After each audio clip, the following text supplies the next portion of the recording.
All right, welcome for joining us. Thanks so much for the Wayward One session 66. Wayward ones. Six. Oh. 6-6.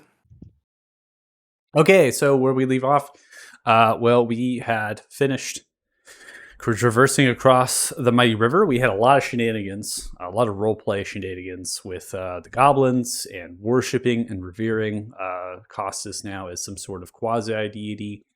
And in terms of the camp, Black Tower Camp, right? It's a staging area for the goblins, and in addition to setting up patrols and defending the area against the Gray Bear tribe.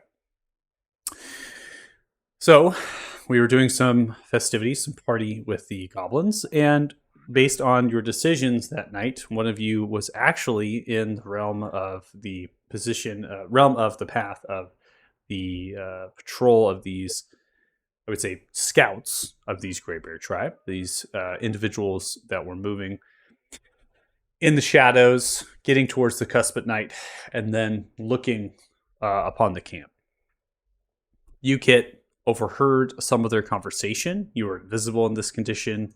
I did portray it that the moonlight is enough to be able to see them, even though it is extremely dark. You have the almost shadows, if you will, to see.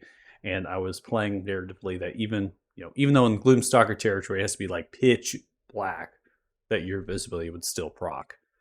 The character that has led the conversation of this group has been a 7'6", as I described. I think it was 7'6", 7'8". Character, human. They like vaulted like 20 some odd feet, just like jumping from another rock to rock. They're showcasing extreme strength. They have Gallic tattoos across their body, loincloth, right, that sort of thing.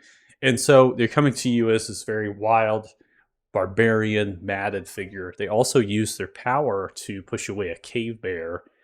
They refer to it as Ursa upon coming here. So this is what we have to work with, right? Now, get to the punchline, so to speak. They were monitoring the camp because they were looking for the shadows in the moonlight. They're looking for essentially figures that were maybe prophesized, figures that were told to them by their sage or shaman to kind of fetch out and bring to maybe their place, or maybe just give them words of wisdom, right? So we haven't really come to that yet. They just said that they need you to do something, that sort of thing.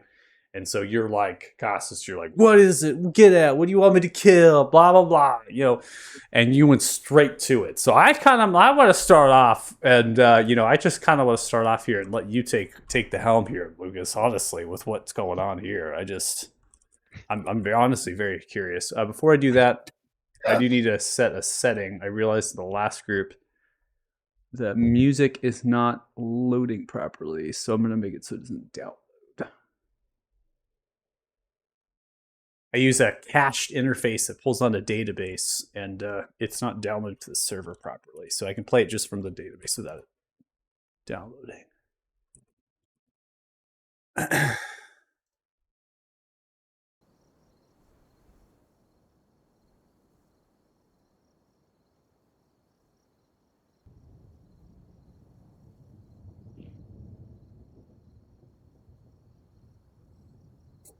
Floor is yours, Lucas. Take us away. Today she goes. Number 1. Number 2. Number 3. Are we gonna start at where what I just said with what you want us to kill, or? Sure. That's where you want to be. Yeah. So what do you want us to kill? Come on, man.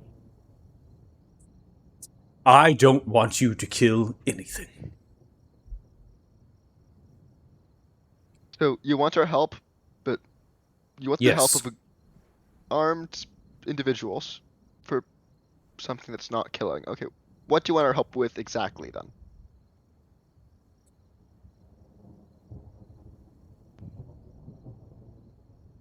Looks towards you, staring. The eyes slowly begin to change to that of an eagle. My people, the Gray Bear tribe, have lived in the gentle wood. For generations, our people have built shrines dedicated to spirits in the grottos. We worship them to invigorate ourselves with spirits of magic, strength, nourishment. We are shepherds of the forest and its creatures. Beldar, Silver Dragon, has killed many of us, and feasts on our creatures. We battle orcs that take away saplings of our forest. They cut down our trees. There is a sage, an elder amongst our people. They have looked into the flames, and in that light they have seen shadows. Travelers that would come from afar and make a journey across the mighty river. They would be looking to put an end to the tragedy and the turmoil that plagues this land.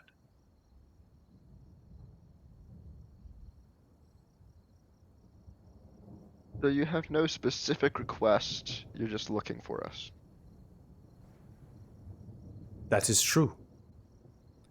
I am just looking for you to see if the sage, and in their wisdom, is correct. We are free people. We are not going to tell you what to do, to enslave you, to fight you. We merely want to give you this wisdom. The wisdom that the Grey Bear tribe will stand with you if you are indeed the shadows amongst the light.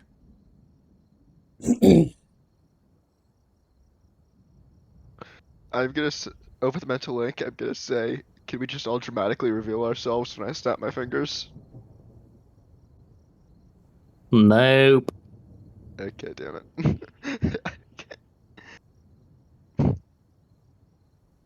Uh, Thank you, then. I believe our goals may end up aligning.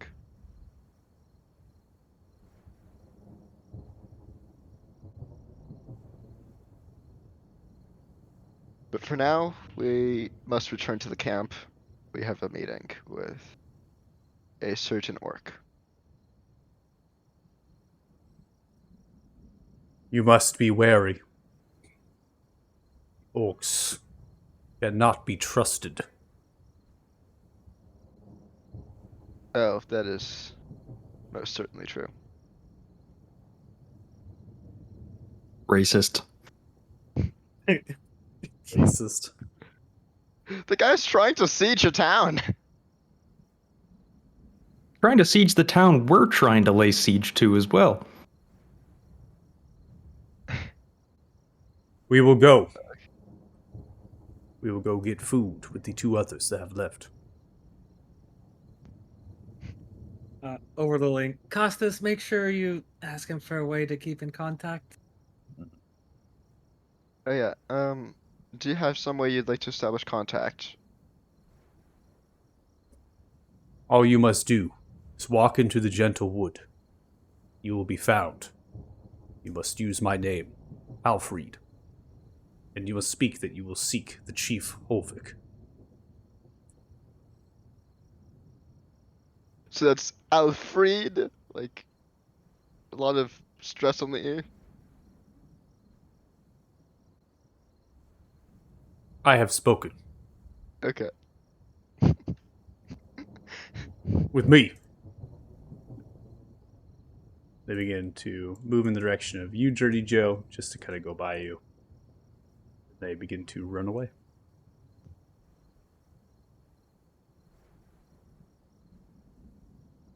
All right, let's get back to camp.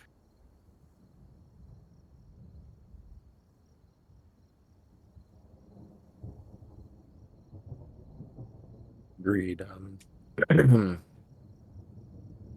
You don't have to ask everyone that we meet. Who do you want? Like, who do they want them to kill? We're not that type of party. It seemed like he wanted me to kill someone, so I just wanted to get to the point. Yeah, but not really. Seems I like they mean, just in need aid. in those kind of situations, just for future reference, like, I agree, my first thought was they were going to attack as well. I thought they had blood on the mind. But if we're trying to gently suss out what they're about, let them say things first. Don't put the idea in their heads. I'm just saying, like, I've already dealt with enough fucking, like, high talking nobles in my life. I don't want to fucking deal with, like, this light of the moon bullshit. No, no, no, no. Just what do you want? I mean, you do have a point. Those nobles are pretty cutthroat. I've dealt with enough doublespeak. Just fucking what do you want? That's fine. Mm. Could have Look at this been that about they a- were. Go ahead. I was going to say, could have been they were just kind of holding things close to the vest on their end, too. Because they don't really know who we are yet. You know, there's probably a lot they're not telling us at this juncture. Who knows what else their weird prophecies are entailing.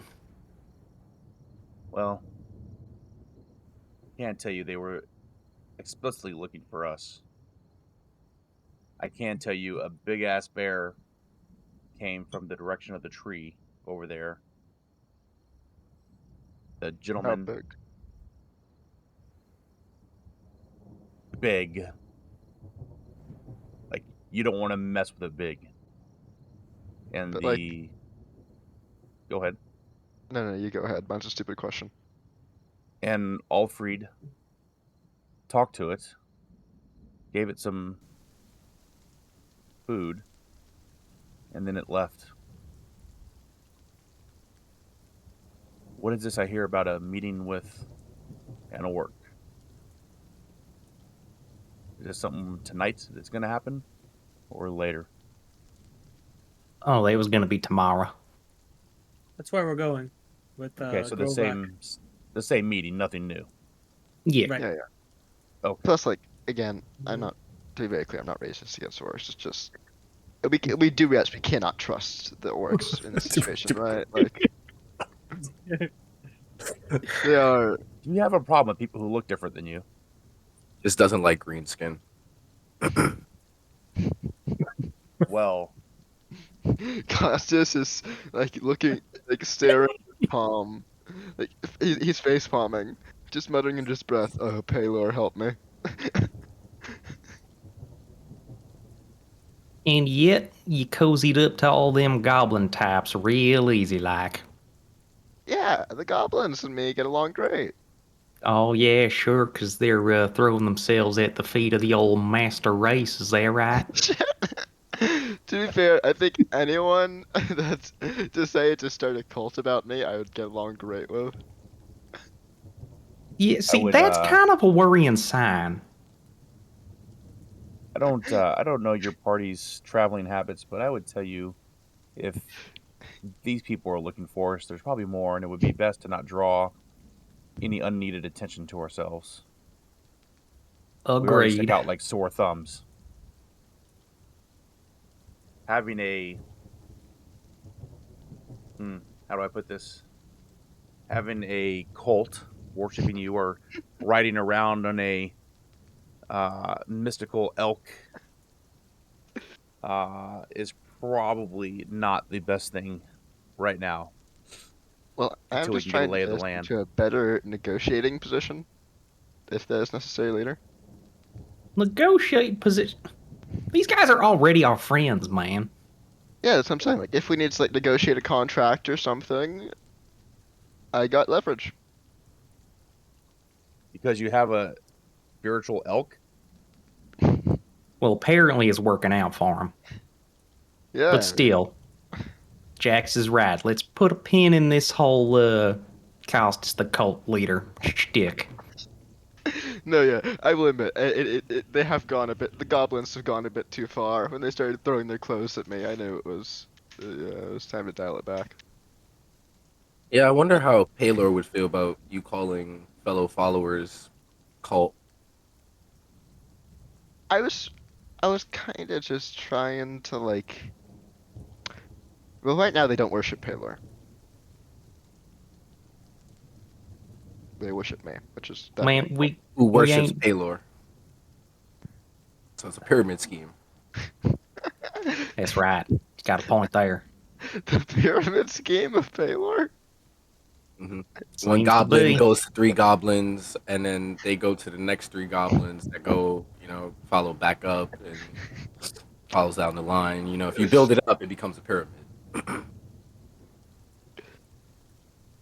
I don't have a hierarchy in my cult.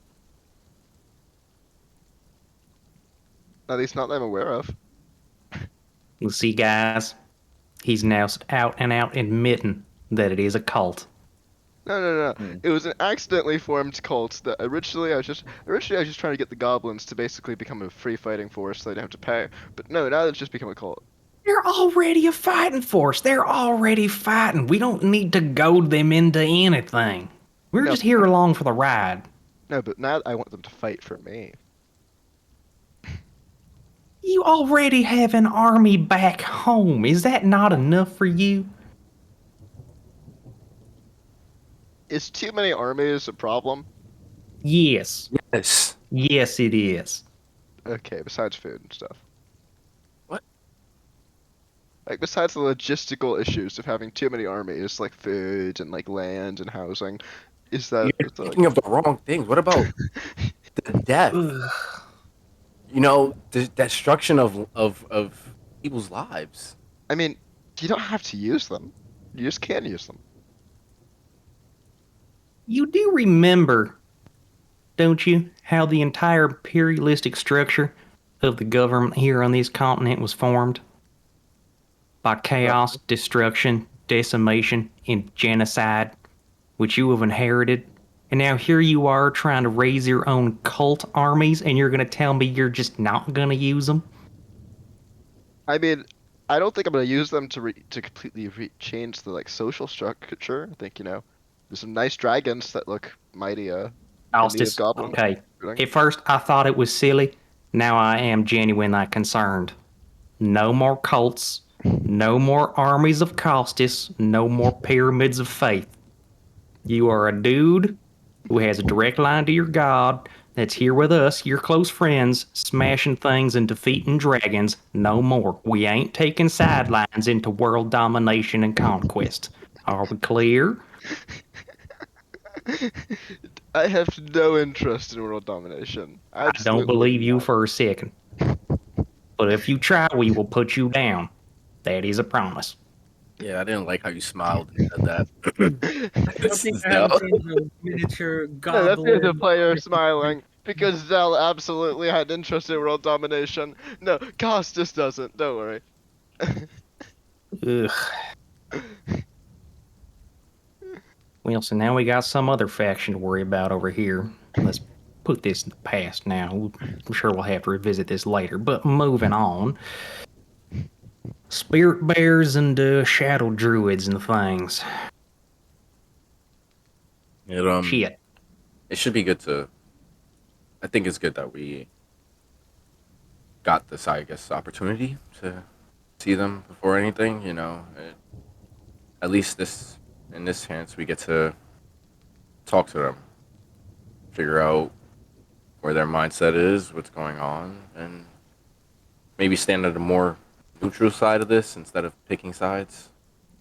We never really picked a side though, did we? We're just using the orcs and goblins to get close to the castle. Yeah, but I'm just thinking, maybe if we had stood with the goblins and the orcs and had been seen with them more, we kind of would have been assumed to be working with them. Who knows? Huh. But open dialogue is still good. True. I'm mostly just disappointed that I don't get to hunt that whopping great bear now. I saw them tracks earlier and was just, ew, that's make some good ass game. But if they're using this thing as some kind of a demigod that they're walking around with, yeah, hunting it would probably not put us in their good graces. Yeah. How about taming it? Seemed like it was already kind of tamed at that point. We could get a pet giant bear. I don't Or a think the dinosaur. bear is gonna be a pet for us. I think I think it's well taken care of by the people already. What's more interesting to me is how close they were willing to come to this camp to try to get eyes on us. There has to be more to the prophecy they didn't lead on, or to what the prophecy may say. They didn't tell us tonight. It's probably worth revisiting at some point. I think we probably keep this in our back pocket, though. Agreed. I mean, If yeah, now if anything- we ever need to fight Balthazar, we got some backup. It sounds like if things get violent, at least we're not killed on sight. True. Yeah. Well, let's head back to camp, yeah? Kid, are you going to stay out here? Yeah, I'll stay out here since there's no meeting tonight. Kind of my comfortable place. Okay. So be mindful, we're still not in the mountains towards our destination, which is Ukhar. That's where these people will be going at first light. So we're in the night here. Kit, you're going to stay up there for your rest. The rain's softly falling down. Does anybody wish to accomplish anything before the long rest?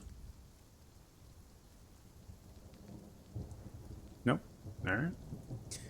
I'll go ahead and prompt you all. Second.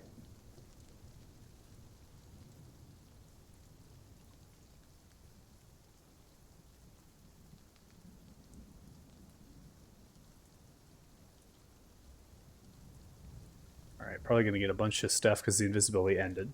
So you'll see it messages each of you about it.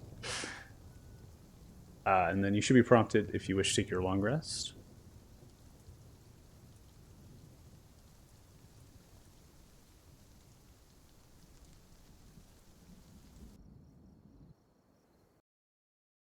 When did you use 10 hit dice?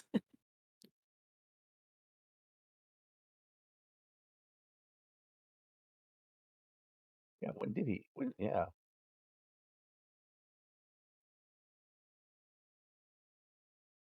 Don't know. That's interesting.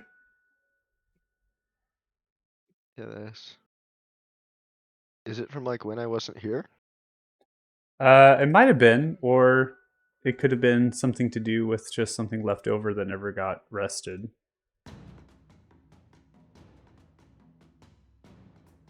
It's been a while since we've been in a fight.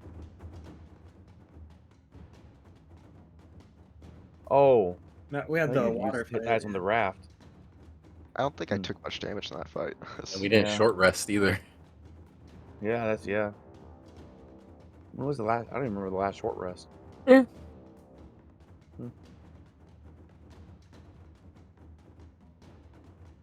right, so as you arise in the morning, everything is a hustle and bustle. There are much yelling. People are kind of coming at each other, just kind of yelling. Cobb is out there yelling orders to directing things. There's war horns being billowed. There's drums being played. Everyone is packing up the tents as quickly as possible and getting all of their supplies put in a very quick fashion. The mammoths are getting mounted and as well as lashed on or hitched on to the tents that are larger and other sorts of structures that they're going to be dragging and moving them up into the mountains. War Chief is yelling more so than all of the rest. And then from their chain of command, those are giving orders and directions. There will be no one left here come the hour. They will all be on the move in a large migration, just like a ginormous herd, with all of their supplies and all of their things. You all are just kind of waiting for that moment. And over time, that begins to happen, and they are able to move away after the hour, and they begin to head in the direction of the ironwork.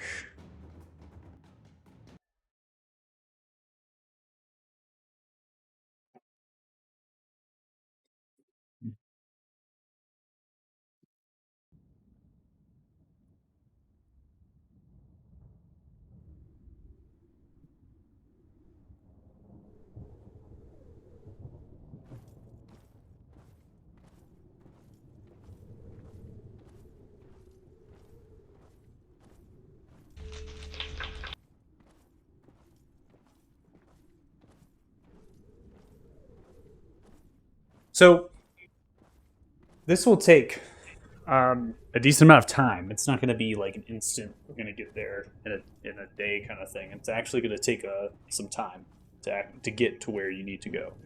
I'm going to describe a little bit about the mountains themselves. So the mountains themselves are filled with richness of red rock. They have grass plains up here. They do have the evergreen trees that flourish. And then, just like the mighty river, there's going to be gorges with deep ravines where the rivers is. It's not going to be nearly, well, not remotely as wide as the mighty river, but it gives you an understanding of what actually feeds that river. And this is these northern foothills, these mountains. These are one of those one of the reasons why the mighty river is so full and so large as it is. So there's numerous amounts of rivers and streams coming down from this singular mountain, and the foothills are kind of the smaller mountains are scattering around it. The high Auric is they refer to it as foothills, but it is equal to any mountain in terms of size that you have seen. And the trails that they have made in here are snaking and moving through some of the ravines and some of the gorges that are empty.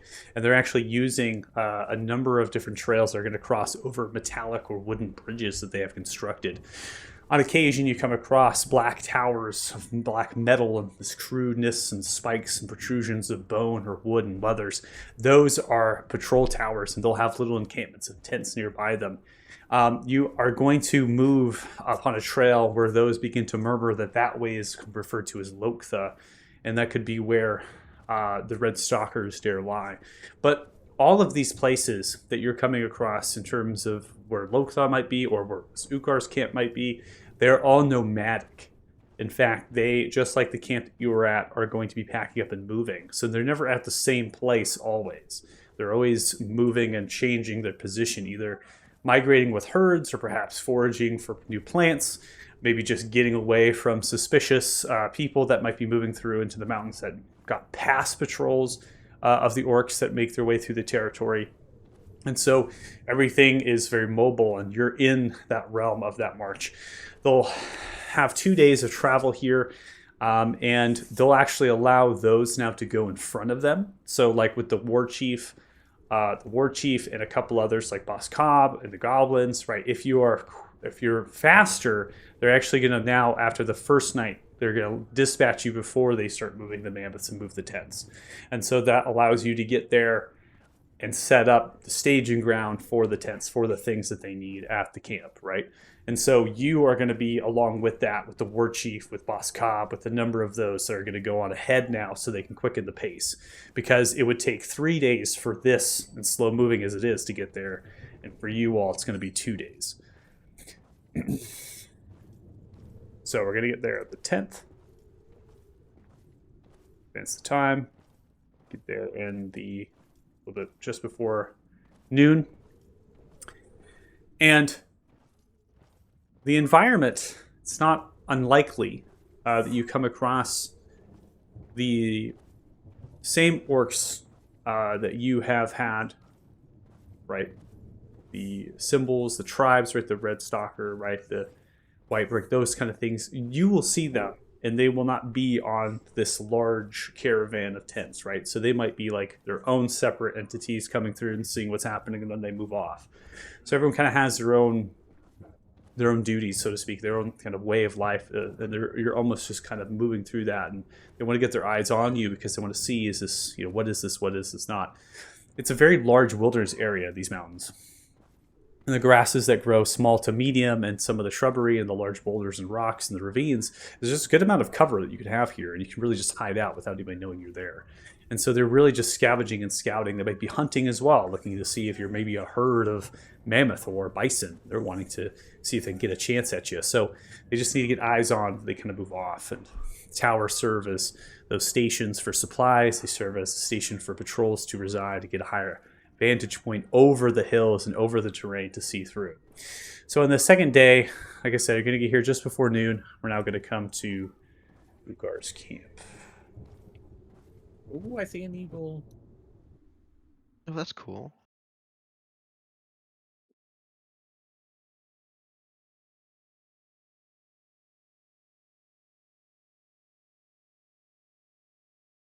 My thoughts just went to duck hunt.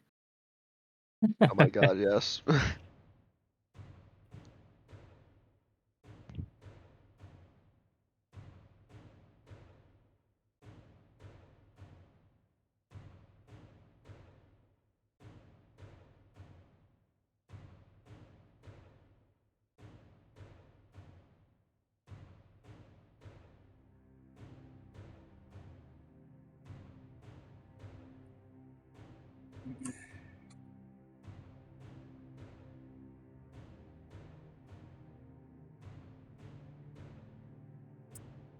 Huts and tents with brownish red hide of mammoths are stitched together with yellow white ivory, mammoth bones, and the purple maroon leathers of cave bears. Many of the tents have half to full walls of loose red rock, stone, groove for smoke to escape, and windows for the fresh air of the high auric. Fire pits made from stone or metal to smoke and cook large meats, herbs tied by sinew or twine to dry and keep for the journeys ahead. Leathers laid bare against the cold red rock at night, red clay pots etched with orcish runes of battle, war meant brews for drink and illnesses. Tanning and drying racks made from dark ash and red auburn wood adorn the fresh skins and meats of the animals recently slain for nourishment.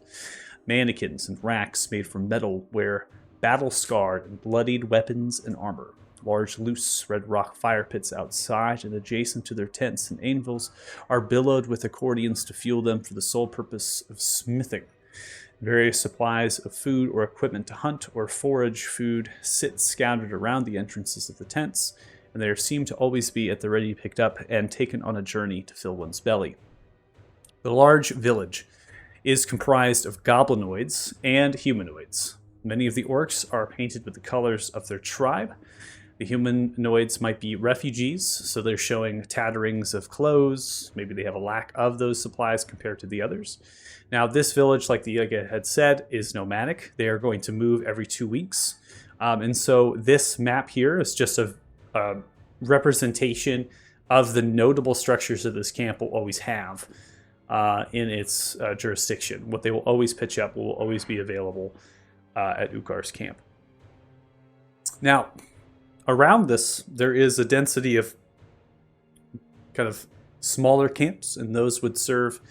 They might have also towers with them, and they are going to help be watch, right? So they're going to watch and see if anybody would try to chance themselves upon this larger camp, right? So they kind of have low outcroppings of various places, and then the camp itself will try to make home on large plateaus and have height elevation so that they can have a good survey of scene about the land. The war camp's territory is large, and it spans a number of miles. And so there's a great amount of activity here, more so than you had on the trail leading up to it. The notable structures ascend, and they are far greater and grander than the other tents, but they are still made of the same materials. These are open to the people of the camp and welcomed guests. You have a pen and stabling to keep livestock, war mammoths, wargs, and direwolves. And it's usually built into an adjacency to like a cave or a tunnel network, and it serves to allow them to nest and den inside for comfort and shelter, so they're not out in the open and kind of interacting with other people. So they try to find an area that might suffice for that. They also use that network of tunnels for storage of goods and maybe other animal meats and things they need to dry and hang and keep them out of the elements of rain. There is a trade, an armory hut, and it's to house stalls and armaments to exchange or give to the people in the camp when war is called. It is a use of armaments that they may have captured or made for themselves. And so some of them are very war-torn and in need of repair.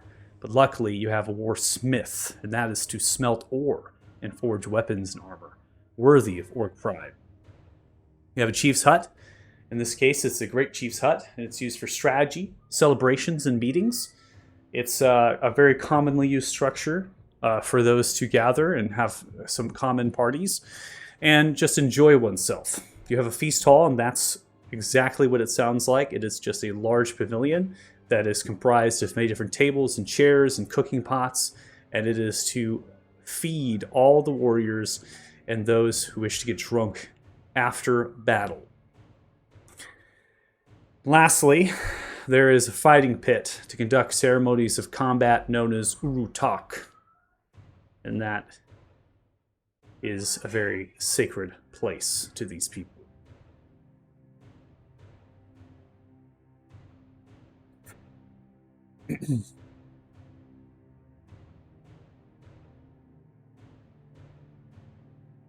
So do you guys want to take a look at everything, or like, maybe like stop by every important location? There's not that many like big ones. We should probably find big guy, right? Yeah, we should look for Ukon. Yeah, it'll probably be the first stop. I'm down to go carousing around the camp, though. This looks like an interesting place. On the subject of Ukar, though, what's our game plan here? Because we haven't met this guy yet. We only know him peripherally. What are our aims and outcomes here for this meeting? Don't die. That's a good one. Put that right at the top. Well done, Costas. I mean, I think all we're looking for is to get the go-ahead to travel with them to the castle. Oh, maybe we can find out where the secret entrance is, so we can use it before them. Would they? Okay, so supposing it's secret, would they actually know about it? It being a secret and all. And two, why the hell would he give it to us?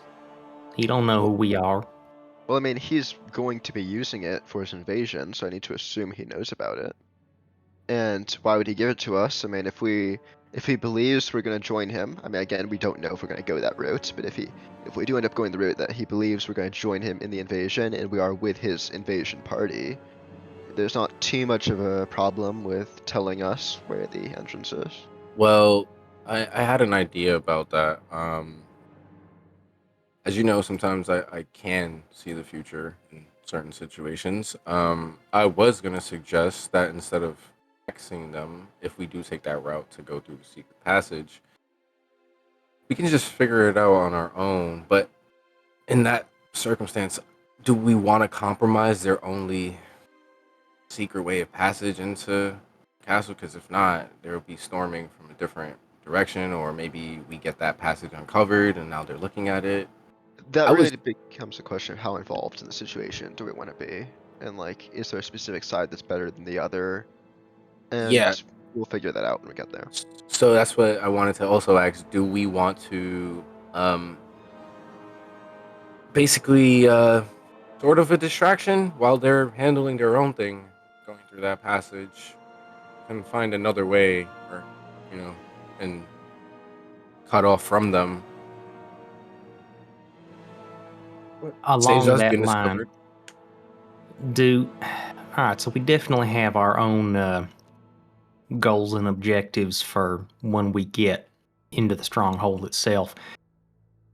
Do we actually want to tell this Ukar feller what we're up to, what we're doing here, and what we're hoping to accomplish? Because, I mean, he has no reason to help us out in and of himself. Do we Well, why just don't- tell him, hey, we're joining the Horde and we'll join you in the Vanguard mission, try to sneak in with you and raise hell, and then just blow him off and do our own thing? Or do we want to be up front with him right off the get-go and tell him, like, hey, we'll help you out getting into along these secret passages, get you in there. After that, we got our own goals and we're going to split off and, leave you hanging. What I think might be interesting is it looks like the Tinkerer may be working with the people running the city. And in that case, it's a common enemy that he would have to deal with anyways. Tinkerer seems pretty powerful. If we say we want to deal with him or something along those lines, he will probably be more than happy to help us out. That's a good point. He might not know about him. I mean, maybe we can try and gauge that out. Like, we don't need to ask him, does he know who the Tinkerer is? Maybe we could like drop a few hints about Blood Knights, see how he responds. I mean, he knows a secret entrance to the city. He can't be that uninformed. This is all information we don't need to share, though, to accomplish the same goal. Mhm, Like, Well, the thing is, if we share it, we might be able to get support. Maybe not like a whole lot of support, but I We're know everything's a lot easier with a few orcs at your back. Or we share all this information with him and he kills us. mhm. and we don't want a lot of orcs with us, I would assume, when we're in that city while the orcs are raising hell outside. We're in there to accomplish our own thing. Yeah, I think we built a lot of rapport with Voskov, so um we can just I think Joe is right on us entering, with them, trying to help them out. Maybe just continue going along with that. We have been helping them out. We have been, with them for a few days. Continue that. Tell them we're trying to help and see if there's an exchange of information without giving away our actual goal, because don't really know how embedded the Tinkerer is or who these people are. Well, for all we know, Car could work with. Yeah, He's I'd trying to say do something different. at most he might require some sort of display in order to get to his trusted side, and maybe we can convince him that it'd be good for us to go in ahead, and that would be our kind of argument for finding out where this entrance is. Yeah. And I mean, if they need a display, I think I know what they're probably going to be using as their display. Then I point to the sacred fighting pit. Or they'll just make you try to ride a mammoth again. Also, I'm It down to may try be to ride fun. them again. while we're here, you sense any stones around, Costas? That's a good idea. I'm gonna touch my stone and see if there's any other, try and sense for other fragments of the silver gemstone. Okay. Go ahead and make a wisdom saving throw.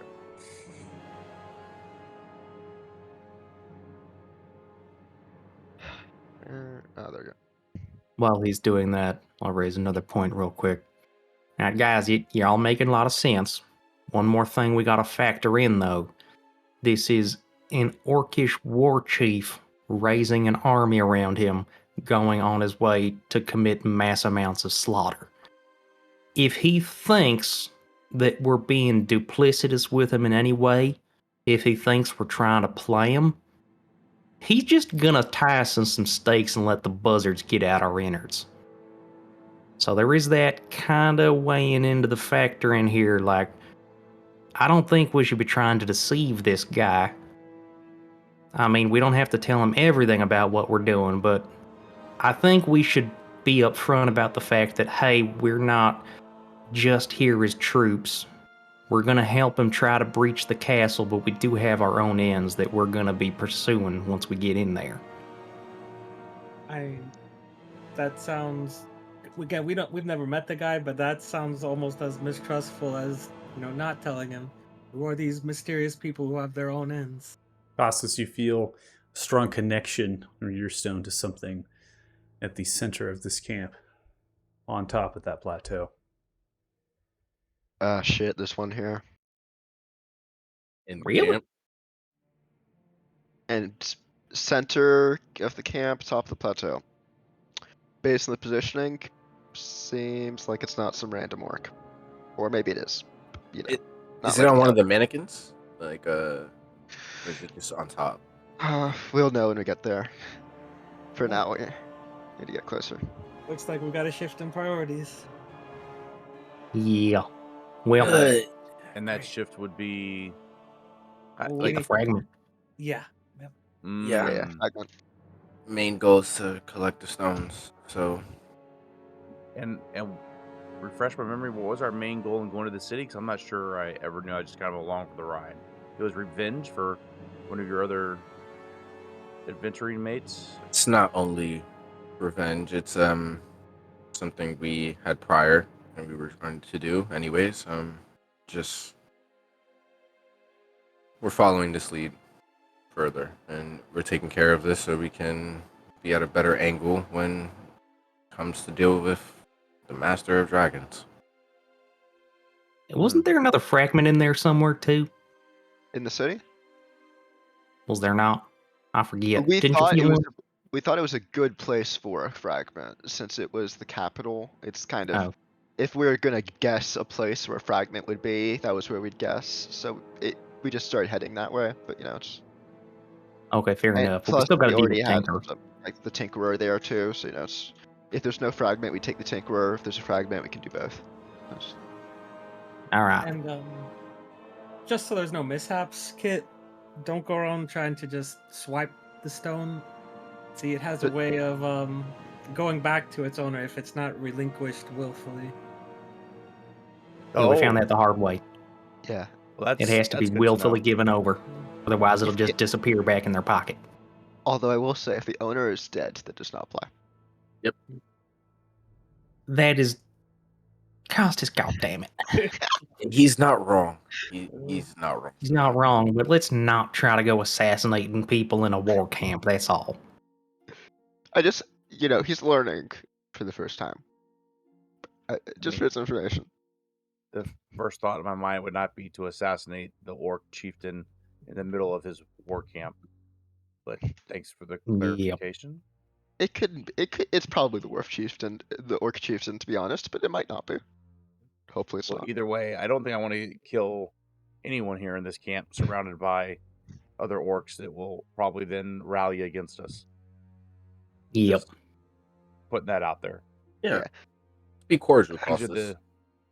these are the typical places that I would usually come and scout for the army to get an idea of what was there, what wasn't there. So I think I have an idea of the strength of the army that's assembling here. Very good. As you come through, you're now forbidden entry into the palisade wall, which opens, and the two towers that flank it, marking the way up into the plateau. You see as they warm greet the war chief, and they allow them entry along with the rest of you. They ask no questions. The armaments of these orcs are pretty significant. They have dark steel or adamantium armor, weapons, shields. They also have hefty plate or half plate in terms of the quality. They are looking and observing as you enter in. The tents have, as I had said, the various paintings and colors of the tribes, but they might be unpainted as well. Seeing some of the refugees, they appear to be of a diverse hierarchy in terms of their stature. Maybe there might be a noble family with torn cufflinks and a vest that is stained with blood, kneeling by a pot cauldron is bubbling some stew as they put it into their bowls and they sip it, and a nearby orc comes by laying a burlap sack next to them, offering it as bread for their stew before moving off. There is wagons moving around some of the tents with pots that have been cooked and supplies for the meal as well as drinks. They are openly giving these to the occupants of this village. There is no payment that they require. They are simply giving food and drink to all those who want it. In fact, you are going to move by an area where they are handing out food, and on the path, they're going to offer you this food. It is mammoth, bear, elk, meat stewed in, or ribs grilled, potatoes, root vegetables, and other sorts of herbs, dried, breads, hearty grains that grow up here. They will offer this all to you free. The ale they'll offer as well. The ale has dwarven symbols upon the casks, a trio of 3 gold pieces that are aligned into a pyramid structure. That is the symbol of Clan Gilgal. You know that.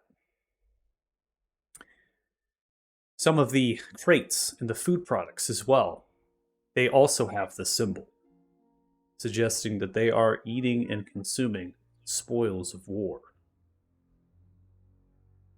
War Chief and Boss Cobb are given entry into the top of the plateau, and they're heading in the direction of the fighting pit, where an audience has been gathered, and others are giving tribute to the great Chief Ukar.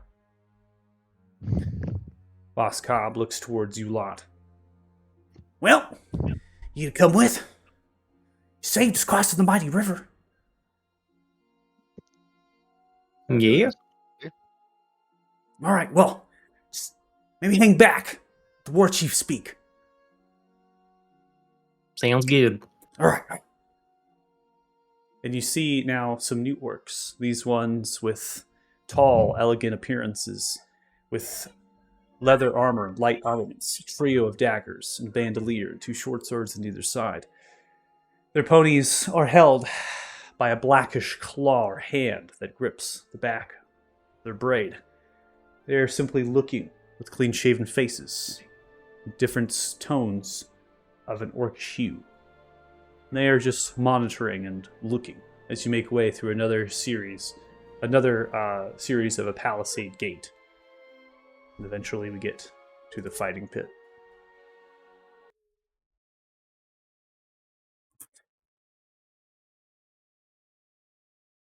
The steps of the fighting pit are solid red rock as they are chiseled down onto a bluff that extends over, which is a number of dozens of feet, littered with bones draped as the fighters of this pit have died and fell off. Some of them quite large, monstrous perhaps.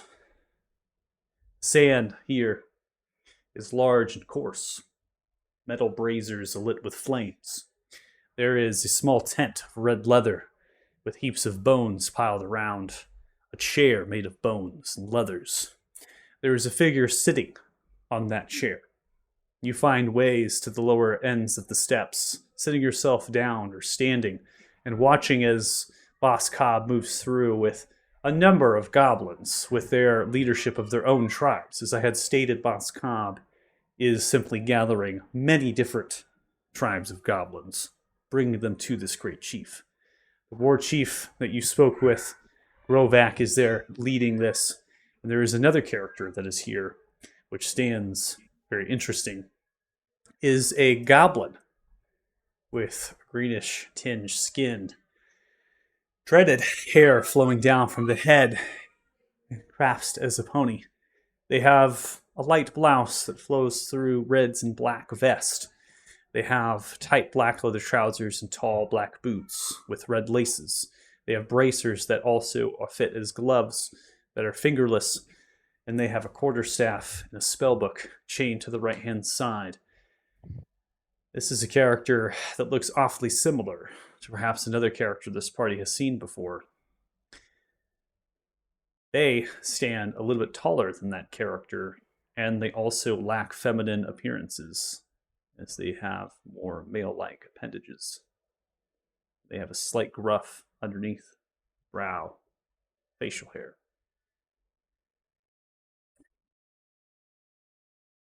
This Bruga's family? The one sitting on the throne. They are a darker skinned orc with a war hawk of black. They have many different piercings upon the ears that are very pointy outwards. Their eyes glow with a fiery red and black. They have another series of piercings on one of the eyebrows. They have 2 sets of incisors that extend up with a fine nose that is very similar to a Githyanki in how it's kind of upwards and very flat. They have to themselves a number of armaments. 2 short swords made of dark steel sit on the same side, and then very interesting dagger sits on the right. It has a curve to it, and it is purple. In a circular-like fashion is the hilt. Inlaid is an odd silver gemstone. The purple changes to the handle, but now is thick and twists with dragon scale, and then a pommel of purple in an octagonal-like fashion of geometric shape. That sits on the right-hand side. They have a bronze brass-like armor that is studded. It sits with a pair of boots with slight wings. They have a helmet nearby, just on the armrest, which is perfect to have their warhawk come through and slit for their eyes and their face.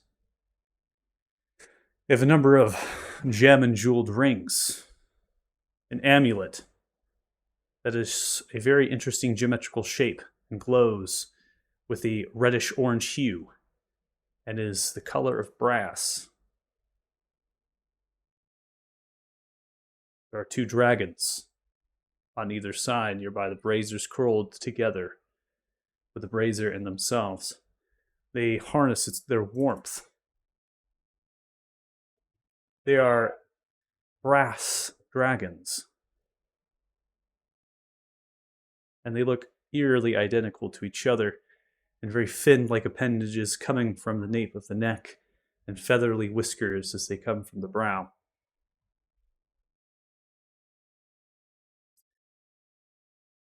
These figures are the ones I pointed with the ponytail, so you have seen those. It's not any different.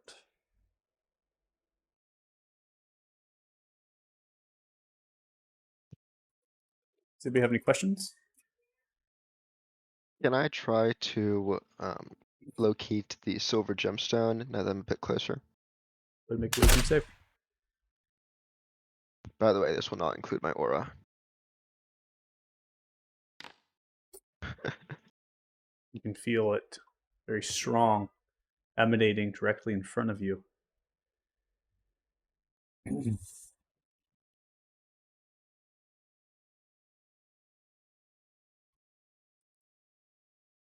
Yeah, it's someone in here.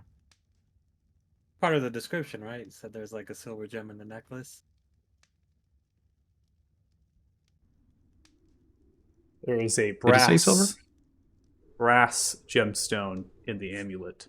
There is an odd silver gemstone in the dagger. That's Soot dagger. All right. So He knows what these gemstones are used for. He's controlling the dragons with them. Great Chief Uka. Kneel down. Ukar rises from the throne. War Chief Grovak, you have come, arrived, and you bring the goblins. Vaskar, come here. Yes, Uka, Great Chief. I bring to you many tribes of goblins from the western mountains. They are here to serve you and to help with your mission. To take Aluda, to take the city of stone, and reap its treasures and rewards. Yes, Vaskar. In due time, yes. But we must not forget all of those that dare lie still in that occupied city. Take your goblins. Feast, drink, enjoy all that this war camp has to offer. And we will speak in my hut tonight. You are invited. We will dine together, and I will tell you of my plan. War Chief, you have spent days camped far from here, fighting against the Grey Bear tribe. Tell me, what comes of the scuffles? Great Chief Uka. Grey Bear tribe, they have been difficult to defeat. But we have had many victories. We have several groups kept watch over the gentle wood. They will not stop us from chopping their trees. We are in need, Great Chief Uka. Lokta is in preparations. A siege.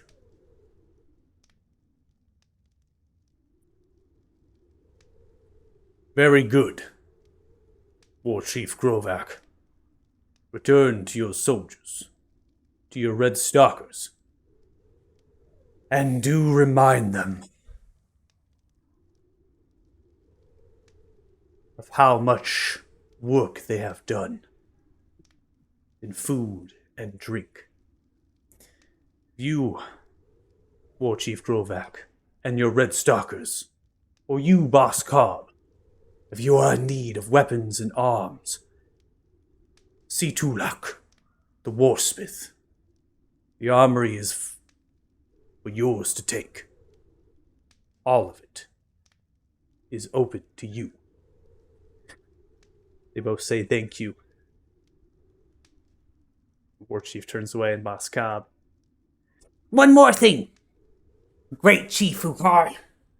The crossing of the mighty river was difficult indeed. And there were some people adventurous with us. And they saved us. We would have never lived if it wasn't for them. We were attacked by a large sperm whale. It was massive. It shall be ever told as the crossing of the whale. And there's a savior amongst them. Slayed that whale. With smaller whales. Honestly, it's very confusing. But just know that they're really strong. And they would be great allies with you, Great Chief Ukar. I pledge my life on it. Because they sure as hell saved it. Boss Cobb, bring them to me. Yeah, certainly, sir. Okay, now's the time. It's just time to shine. Stand forward, buddy. Come on, come on. Over the link. Jax, Istriel, you two are the military fellers in our group. Perhaps you should do the talking. Yeah, I would blow this in a heartbeat.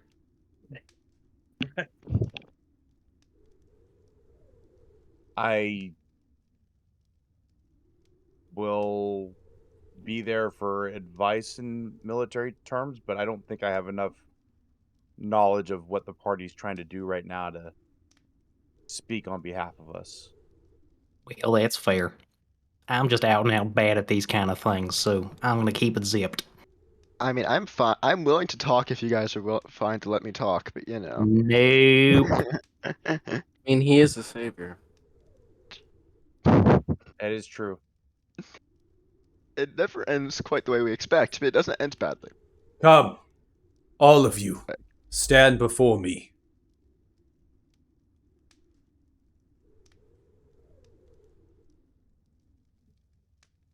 Here they are.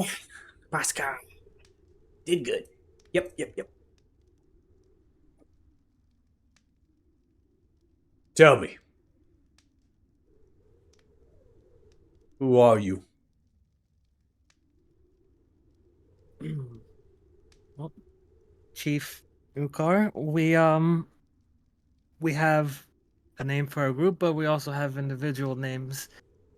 I suppose to make matters simple, you can refer to us as the Wayward Ones.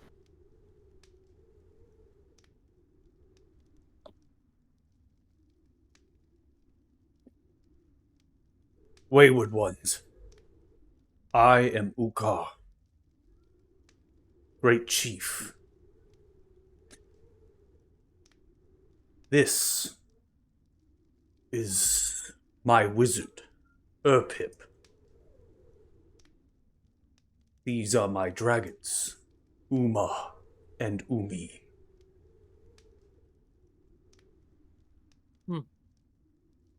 You are welcome here.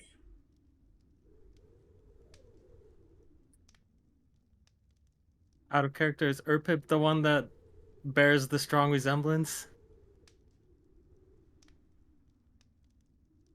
Erpip. That they're the ones that that were defined as sharing the strong resemblance to a particular person we've seen before. That's correct. Okay.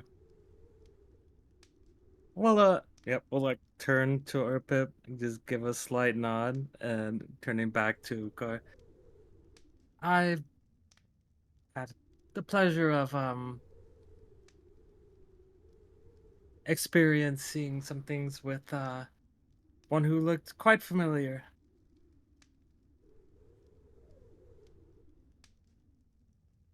And that's You in seem- reference. That's in reference to Urbit.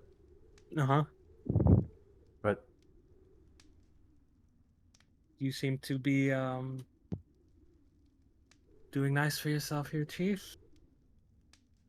Dragons. There's only one other person I know on this continent that can lay claim to having dragons under his command.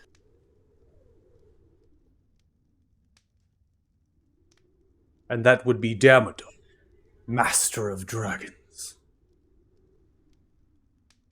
Right? And how do you know them? Oh, well, who doesn't know about them at this point? With all the bloodshed down south, all the free folk running up north away, terrified. In fact, over in Elaton, I heard there was even a massive amount of conjurations of magic and papers announcing himself to the world.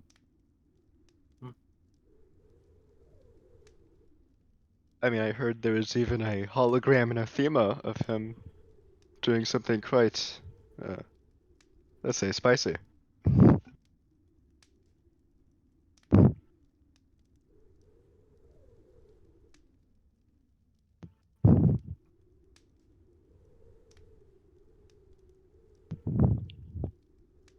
Boss Cobb, Yes, Great Chief. thank you. You are excused. Enjoy. These Boss Cobb parts, along with the other goblins that are here. And so does the war chief. Shadowhand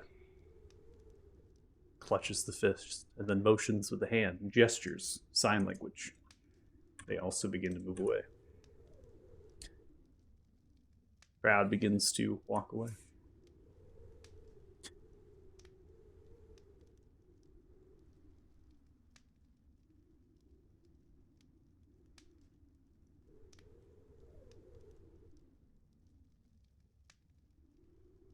Why were you looking for a way to cross the mighty river? Isn't there a bridge you can cross? If I told you we were just appreciating the company, what would you say? I would say that is a lie. And you needed a way to cross the mighty river because you are enemies of Clan Gilgar. Or at least, not on good terms with the dwarves. Well, let's say that we're both partly right.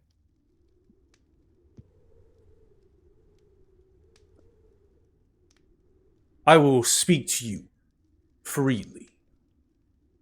One thing you will learn about me is I tell the truth to my allies. I do not lie to them. I only speak in absolutes. I have lived for eons. I have seen events in history for thousands upon thousands of years. I am no mere orc. I am gifted.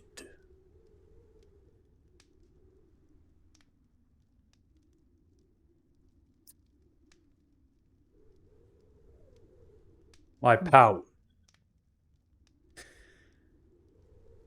gifted to me by a being of another world, another place, another dimension, space.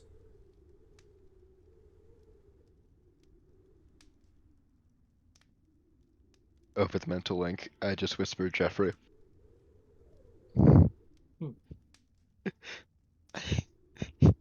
You know, among scholarly circles, they would indicate things like necromancy or pacts with fiends and devils to live for such great lengths. But you claim to have made some sort of contact with a being. They have a name? The name that they spoke of was the Old One. It was Jeffrey.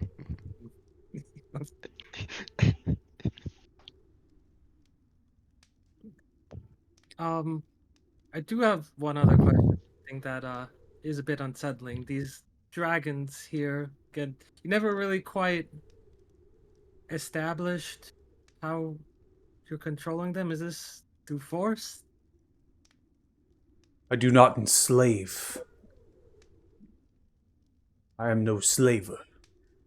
They are my friends. See as they grip the stone,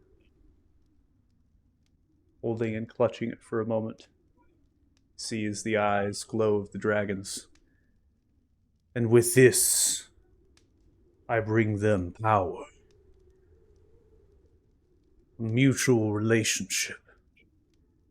You see as Umi takes a step forward, fluttering the wings over.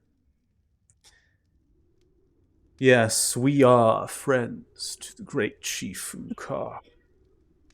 I am Umi. The other one flutters over. And I am Uma. Don't worry, we won't eat you.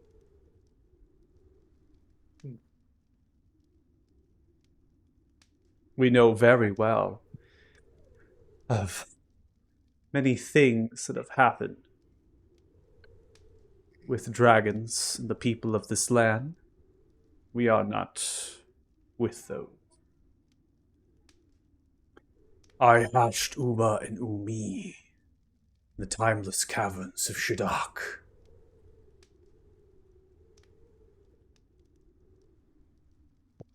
Are they descendants of Horan?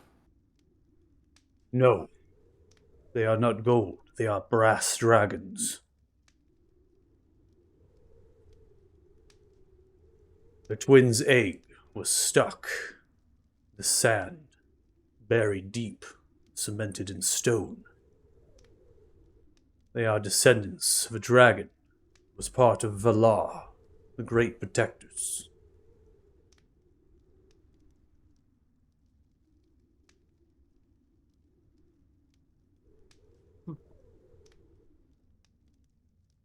And neither of them have any qualms fighting Belzar. No, we do not. Belzar is quite atrocious. We'll stand for that. But Belzar cannot so easily be killed.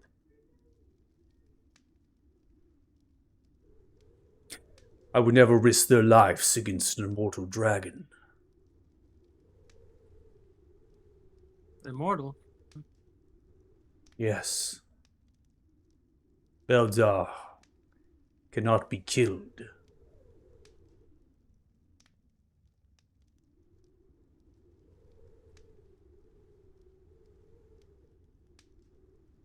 Does he not bleed like any other dragon?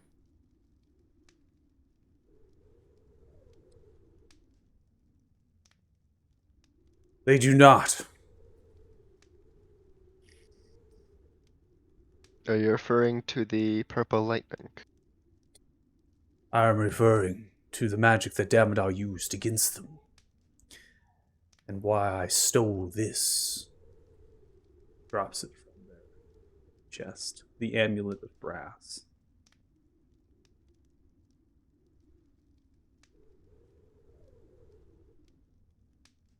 Plenty of dragons with the Damodar's magic have already been killed. Well, I mean, not plenty, but multiple.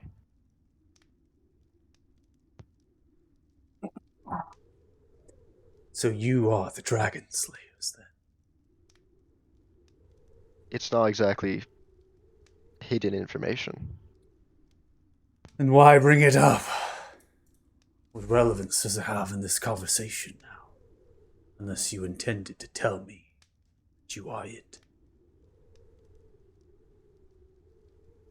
Istriel, help me out over the intellect. You see, Um, Joe is just face palming, pipes up audibly Foolish to everybody. boy. Cautious. We were All right. trying to play things close to the vest.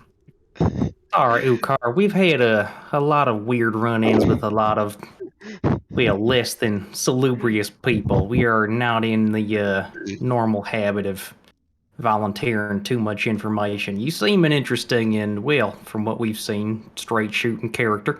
Yeah, he's a straight shooter. On that note, I have a question. What's favorite color? Ah, My yeah. favorite color is red. Seems Oh, on very nice, track. very nice. Yeah. Okay, can I be straight up? Do you know what you have? You may speak your mind freely, as I have spoken of mine. Okay. Do you know what you have on that dagger right there? I do, and I know what this Great. is. They are the essence of dragons. Perfecto.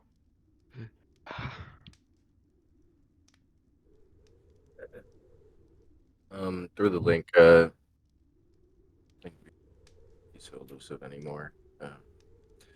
Causus is slip up is not. He's a straight shooter. He appreciates direct talk. Just be direct. Should we just tell him? Yeah, Just Ukar, we the Wayward ones have all been chosen, as I assume so have you, by the old one.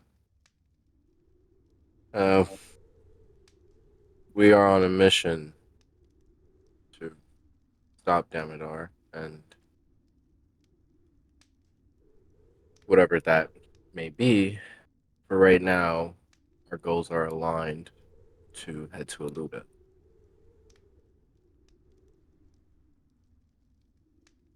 Yes, aren't we all these days? What business do you have in the Stone City?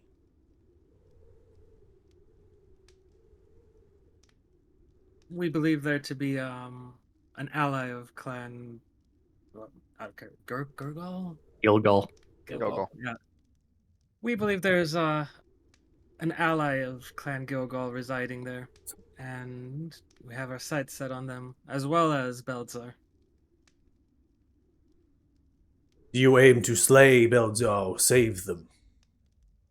We aim to remove them from the board, so to speak. Tis not what I asked. Are you to kill them? Are you to save them? We're looking to save them. They might not be mutually exclusive. Yeah. Save them if we can. Kill them if we can. He himself seems pretty Yeah, he doesn't. desperate and depressed with his lot. He's been Honest. enslaved horribly by Damodar and seems like he doesn't want to carry on. If we can free him in any way, we will do so. But if we can't, Then let us hope it Well- comes to free them.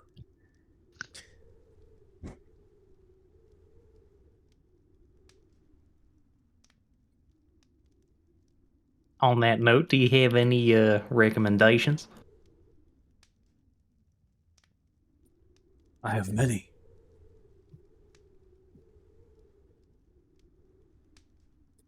First, I must tell you of why I took these gifts.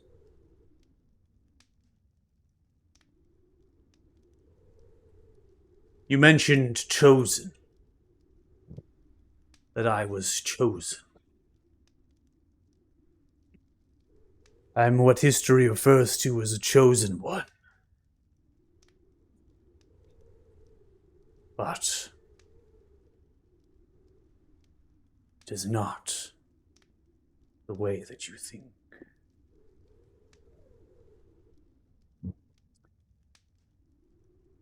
Over 3,000 years ago, living my life,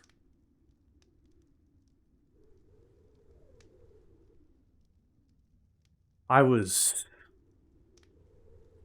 an adventurer traveled the land with a Sotaris. Now goes by the name Captain Morgan.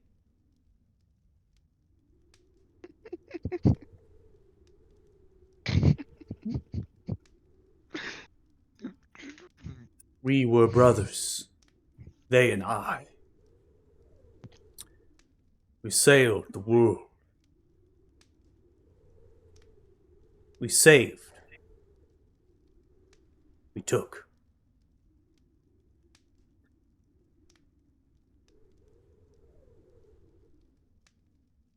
My gift that I received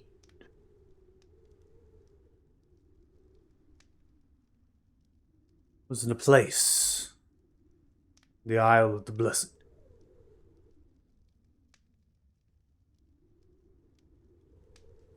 In this time, Felgim was nothing.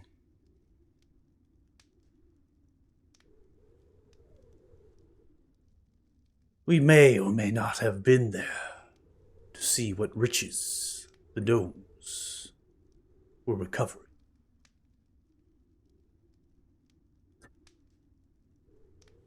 I did not know what the Old Ones spoke of at the time.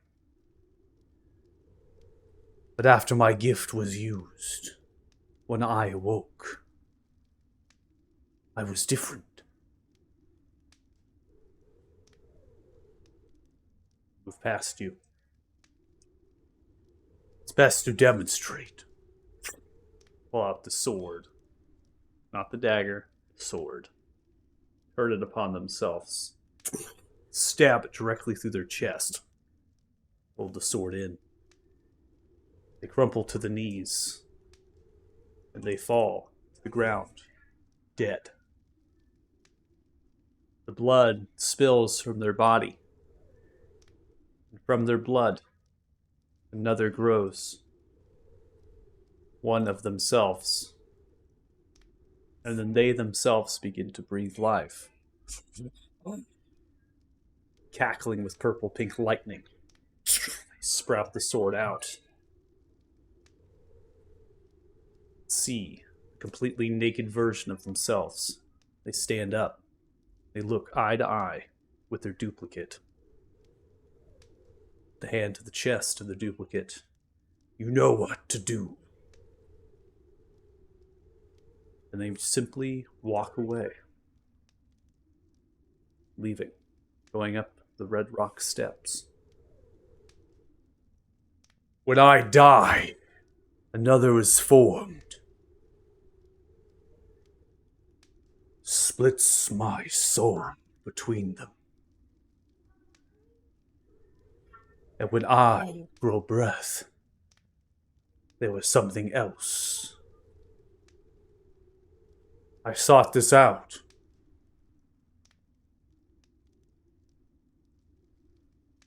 It is some divinity capturing it when I split my soul with the gifts of the old.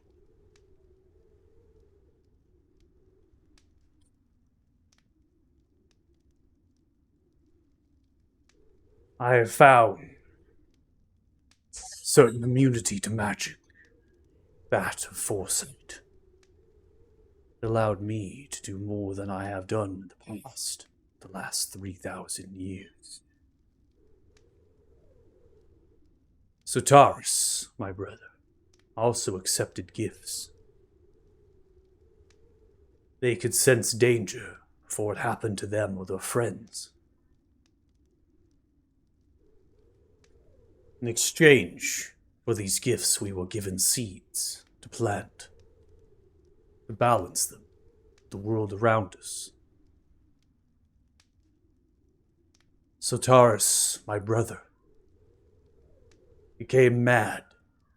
Their gift, constantly used, without their control, for it sensed danger, contemplating planting the seed.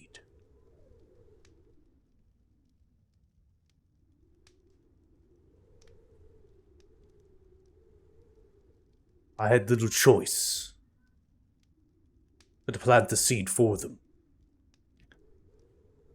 and remove the memories of my brother, so they were no longer driven mad.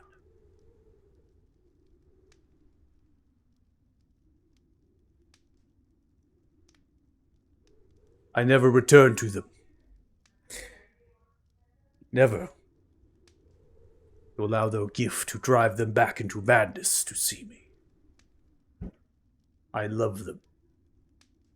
And this is how, and what I do for those I love. I sacrifice.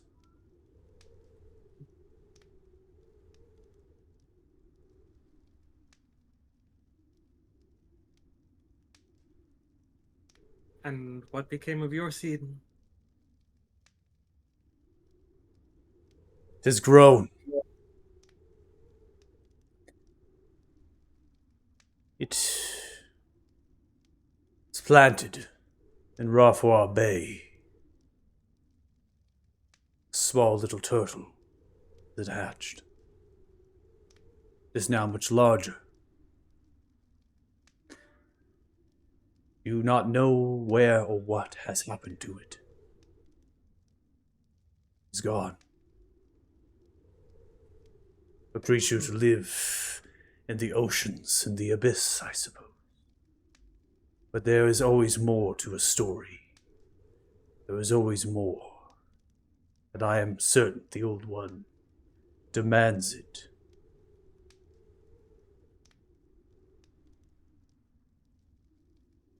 I have learned, and I have listened.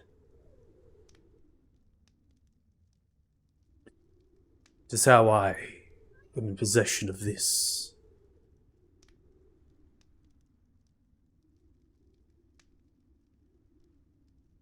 The essence of brass dragon.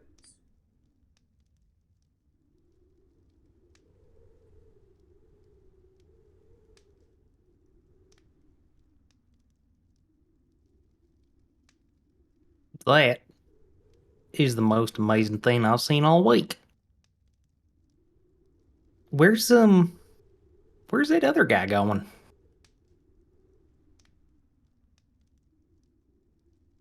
What do you mean, other guy? The other one of you that you said you know what to do and then he walked away?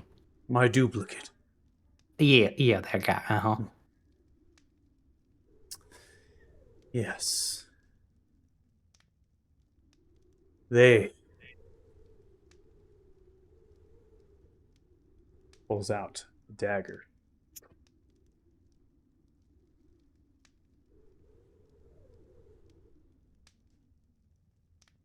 This is a dagger. Soul reaping. I made it. Save the abominations that are made from the Tinkerer. Capture their souls and to release them to the afterlife. My duplicate is on the way to the city of Stone.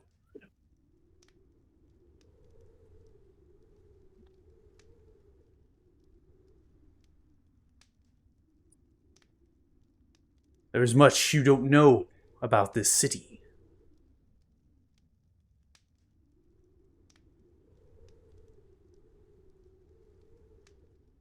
It is occupied by dwarves. Clan Gilgal. The Tinkerer reigns supreme.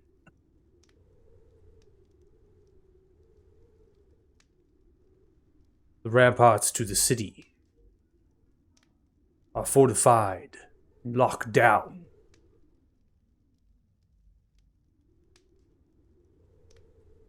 There's very little who or what can get in.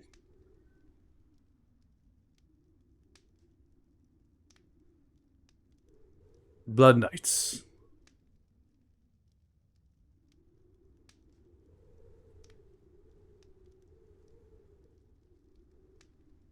They are abominations of the Tinkerer, and they fester in the city streets.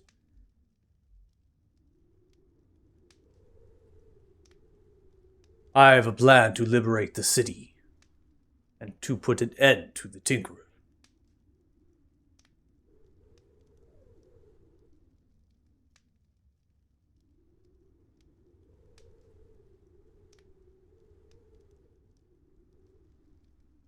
Oh, and what's involved in that? A full-scale assault?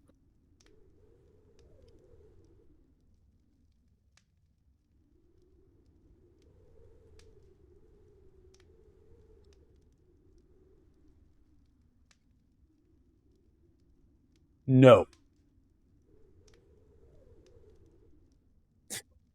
We have spoken. I see you have been tired from the journey. I will be telling of my plan to Boss Cobb and others. You will meet them. You will hear my plan.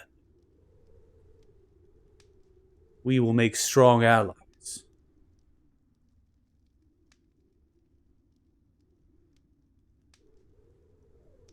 That sounds like it may be the case.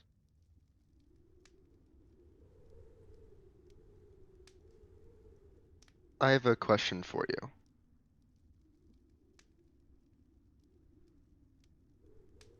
Do you regret your decision to accept the siege from the old one? I have no regrets.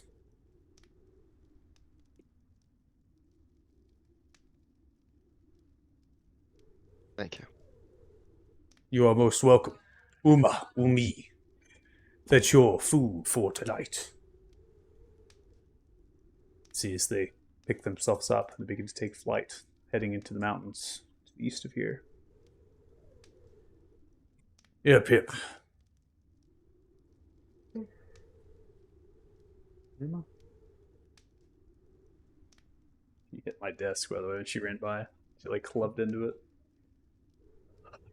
She, like, rammed the desk and everything, like, shook violently for, like, a second. How dare you exist where I'm How trying to run? dare I exist? So, Umi flying east to take flight. New car kind of steps forward. Hip hip.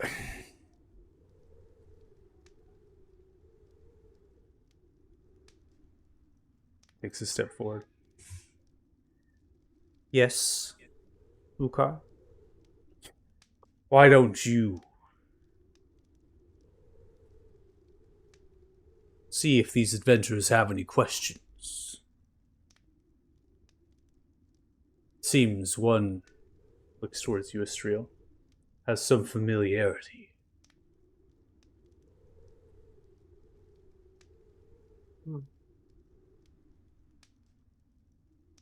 Simply walk away.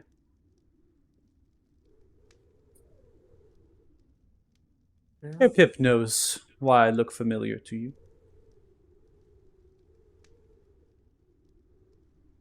I will be Must just forthcoming. Go ahead. Yeah.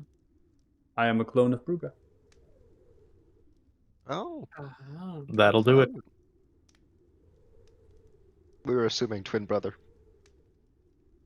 No. I am a clone that did not exactly go correctly.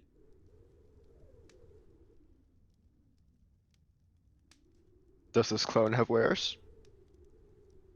Pip is no vendor. Do not sell magical items. Ah. I was hoping it ran in the blood. You know, the chief mentioned removing memories. Forgive me if I'm wrong, or mistaken, but he doesn't quite seem like type capable to be doing such things. Are you to thank for that? Pip has worked with Ukar for a long time.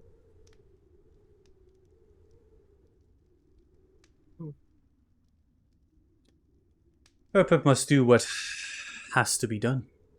Sotaris was very mad. One that senses danger all the time cannot live in peace. Whatever happened to Sultaris? They became the Captain Morgan.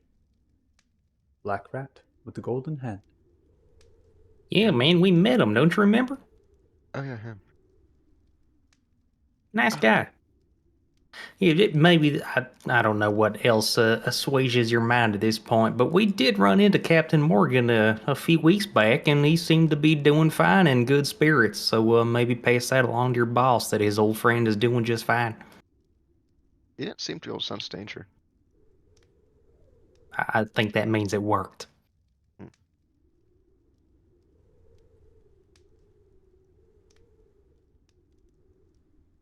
You wouldn't happen to have a weird fetish with people's hair, would you? Oh, that definitely runs in the blood. Nope. Oh, Oh, wow. good. Oh man, there's. Huh. Are you even I a mean, clone of Gruga? Pip is insulted. Of course I am clone of Brugge. That's the fascination with hairs. I mean, I mean, yeah, okay. Brugge has many And clones. fair, I fair. You figured know that. Brugge has a Many? great wizard's tower. I mean, It is I not on this assume plane of existence. Oh, that makes sense. Wait, so there are clones that we saw? Brugge I'm has sorry. dozens of clones. I mean, we have They actually live and met work in the Bruga tower. before. And yeah, I mean, we met Bruga. We thought they were like magical illusions of herself that were just kind of popping in and out. Those are clones, though. That is interesting. And maybe also kind of weird. maybe we don't need to Uh, ask Magello for favors anymore. We just go Gruga. When do we ask Magello for favors? Fair point. I mean, like, we don't need to wait for Magello to show up to just do stuff. We don't. He just appears. yeah. How do Yeah, you but know the Wizard of Old Magello? he kind of just appears and does shit. Yeah, he's been, well, I suppose pestering isn't exactly the right word because he did really do us a solid at one point.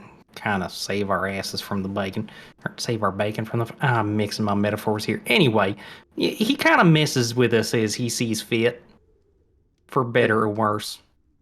And Well, again, he's incredibly cryptic. I don't. Does it like, do powerful wizards just have like a weird thing where they enjoy being cryptic? I've noticed it with a druid too. Like, there is it was like, much sacrifice that the Wizards of Old did to slay Barrythune. and that's somehow involved with them being cryptic? Many wizards are cryptic. With one has such great knowledge, it's difficult to speak to the layman. Have Oh, you that met? makes sense to me. Can we get them a book on how to basic communication with normal people? My God. Social anxiety is a thing. Sorry. Um. I love So, the idea that all wizards just have social anxiety now. Oh, Erpip, that is so adorable. have you met Magello? Pip has met the Wizards of Old. I have met Magello. So has Brugge. Are you one of the first clones? I am the first clone of Brugge. Interesting. Well, how do you feel about Magello? I mean, from our encounters, he's, like Costas has said, cryptic, but he's, I don't think, been malevolent to us or, put us in harm's way. Purpose. That's our assumption. Pip knows that Magello is a wizard who found themselves in divination. They were the one to find prophecy, and one of the ones who uncovered the prophecy of the Chosen.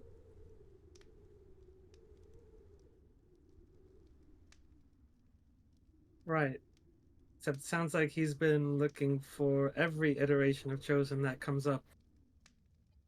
They are driven, it seems, to try to find those, to try to restore order amidst chaos. They have always been driven, quite driven on this subject. Many hours Would one studies, money. Go ahead. No, I was just gonna ask, would one say driven toward the point of since madness? Brugge would say that Magello does have madness. Erpip would say no. Erpip thinks Brugge is madness. Understandable. Oh, Madness, Erpip knows, is subjective. Hmm. Ugar thought Sotaris madness. Erpip agrees. We both are subjective. Someone else might not see it. Yeah. Erpip knows that the great wizard and the wizard of old, Magello, they have seen much, and they have lived long life, like Ukar, like me, like Brugge.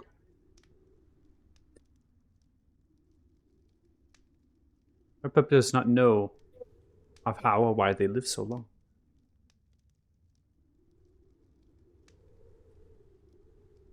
I The other wizards am of old, Brugge knows, and Erpip knows. They are gone.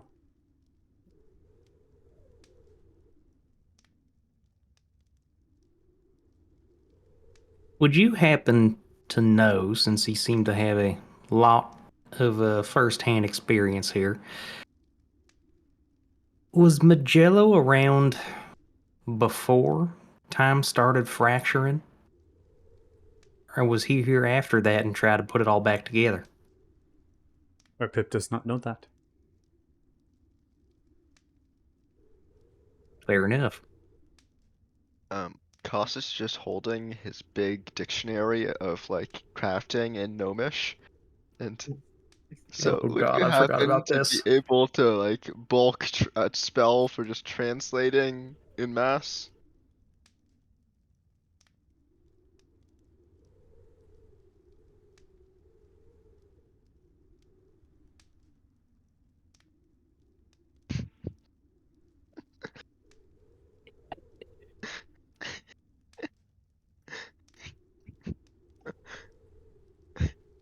Like how we're having a real conversation about time travel. Magello getting to the juicy bits. Costas is here with a dictionary crafting.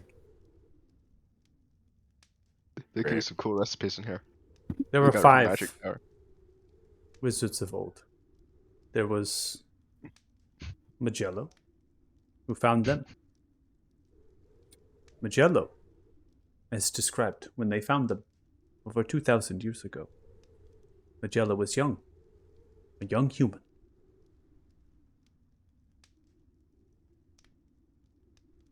Magello has since aged, and then stopped aging. Erpip does not believe that Magello was long lived as Ukar and I, or Brugge.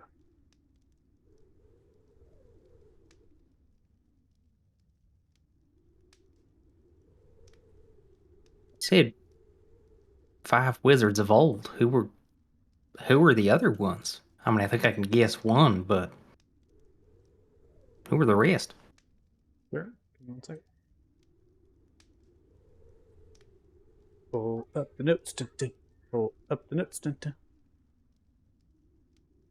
Lore dump unlocked. You wanted that one.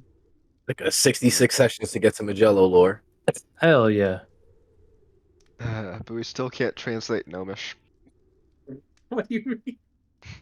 You could always ask us for like comprehend language. But Yeah, comprehend need language, or comprehend just take bulk 7 language. days or whatever days for like a downtime activity just to learn it.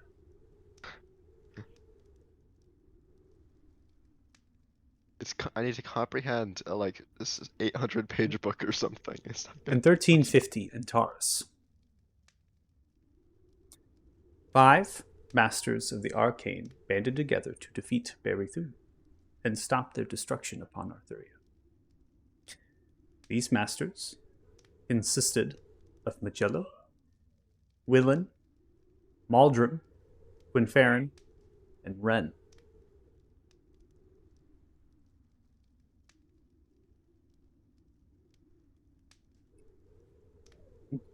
It was believed that Magello was the first to see the need of this group. They used their talents in divination to foresee it that the Valar, the Age of Draconia, was not enough, and that Berrythune would be unchecked against the Great Protectors. In this time, many of the Draconian sorcerers were gone, their bloodlines diluted, and the gifts they were given by the dragons no longer.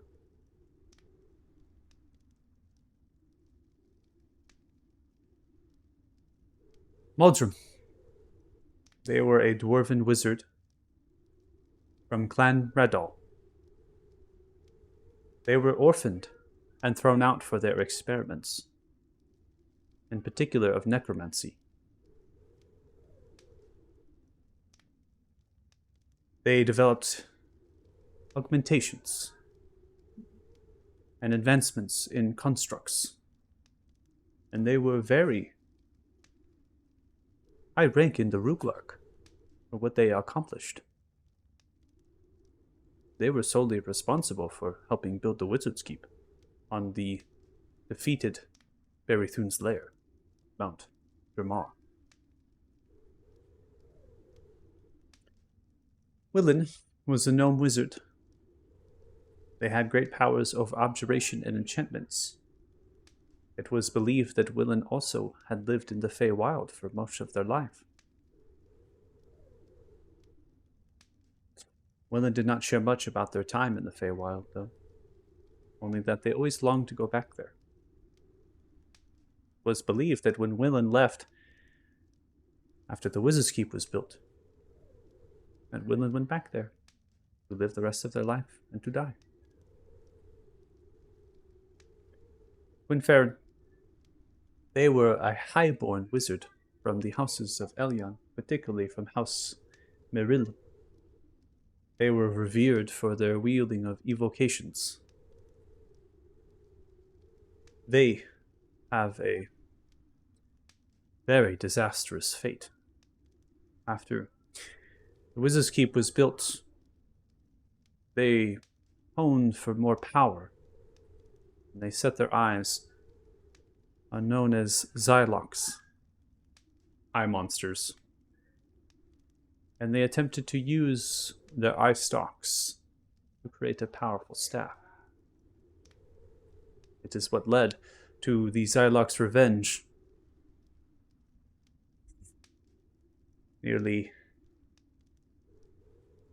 60 years later.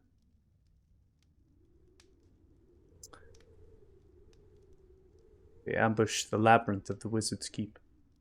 Many died. And if it wasn't for Magella, who, well, gifted them the Bane of Berrythune, and as well as the Staff of Behold that Gwynferin created, the Wizard's Keep would have been destroyed by them. Gwynferin was killed in the attack.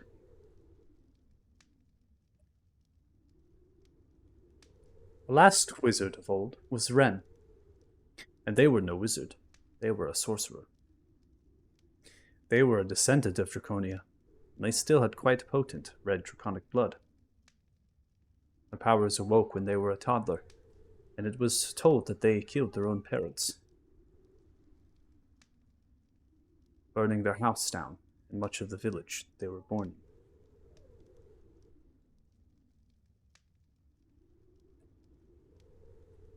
They were quite crucial to find others with diluted draconic bloodlines of red and gold. Their attunement to fire was strong, and those with diluted bloodlines became Knights of Beer. And Ren helped to teach them how to use their magic.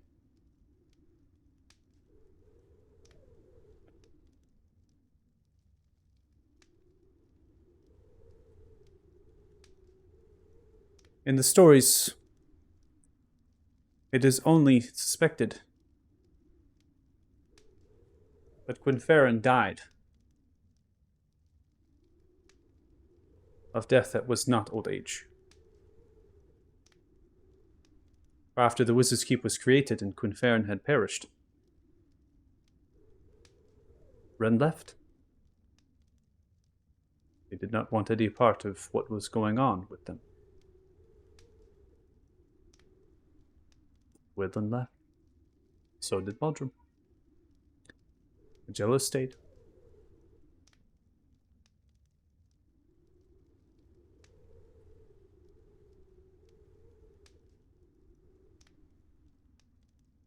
I doubt the ability of old age to kill a powerful wizard. I guess. I don't really know that much about wizardly types, but far as I can recollect from tales from my own home continent, that's really the only way to beat time itself is to become some kind of a nasty undead lich king or something. Like the kingdom of Deadborn that's neighboring my own home counties. It's, well, shit. Yet another thread to pluck at the great woven tapestry of absolute madness that's, weaving all this stuff together with ourselves in the middle of it. Actually, for that matter, Pip, since you've been so forthcoming, thank you, by the way, for all of that. How are you still alive? Pip was born from necromancy. When I was made, it was important to Brugge that I was never to die of old age. You see Joe taking a couple steps back and looking freaked the hell out.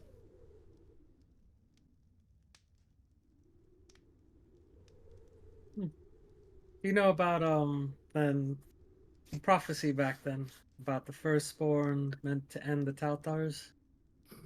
I am aware of the false prophecy of Palin. False prophecy, you call it. Of course.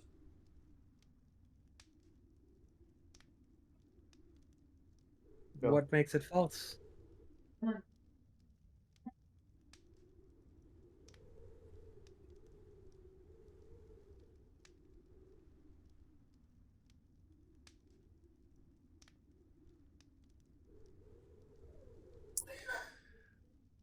What makes it false was that Palin was a true necromancer, and Palin had infiltrated the People's Palace. Palin only weave this tale to try to get instability into the Tautars.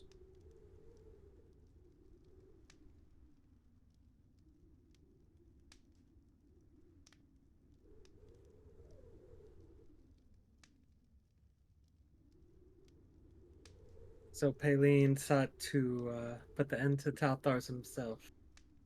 No. Do not believe that Palin looked to do that. Palin was a very mischievous wizard. They had some level of necromancy, but mainly divination. They were chosen as head magistrate, and they worked themselves in through the Society of Falthor and to the Empyrean College. They even had some tutorship in the Wizard's Keep. Pip knows some things. I try to stay away. I do things that matter. This matters to Erpip. City of Stone occupied. And to free people. I've been with Ukar for some time. Ukar is very powerful. But that is not why I am with them. It is because of their heart. Brugge is very eccentric. I am not. Brugge likes all of their things. I don't care for things. This is why I am experiment that went wrong. I am not like Brugge. I am the opposite of Brugge. I may talk like Brugge. I may have great powers in wizardry like Brugge. I may live long life, forever, like Brugge.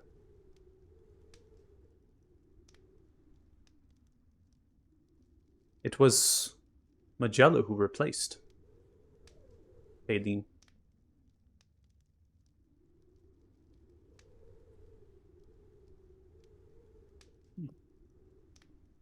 I'm not sure where Magello went. For some time, Magello had left the Wizard's Keep. No one had seen of them. And then they returned. In the ranks of the Society of Falthor, and in the People's Palace, as not the head, but the magistrate, one of them, one of several.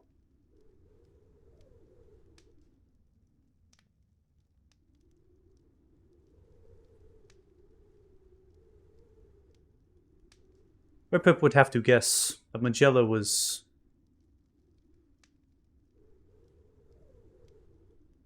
at the Wizard's Keep for a few hundred years after, when Farron had passed. They set in motion many things so that Wizard's Keep would run.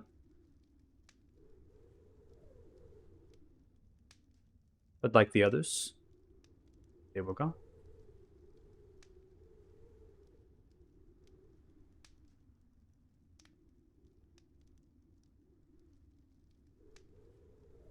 Aileen did not seek to overthrow the Telthars. It is not truly known where Paleen's allegiances were. But Erpip has best guess, and that was with the Reckoning.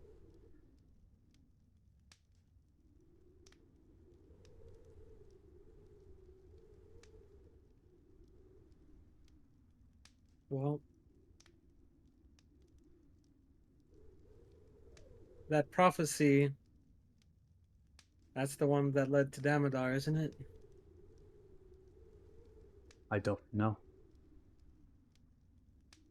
It's a true question, isn't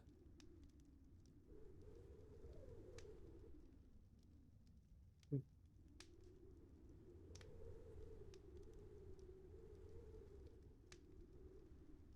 Do you know anything about the Primordials? Who originally spawned the dragons and had wars with the gods, and well, they seem to be intimately involved in all of the present circumstances we find ourselves in.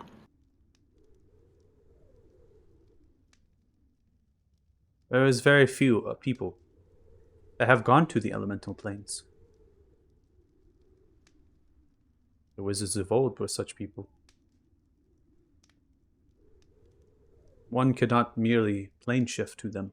They are very much protected. And time does not work quite the same. You would need to have a congruence. A place to be able to bridge to their plane. And you must have something be able to take you there. Something that would be outside of time.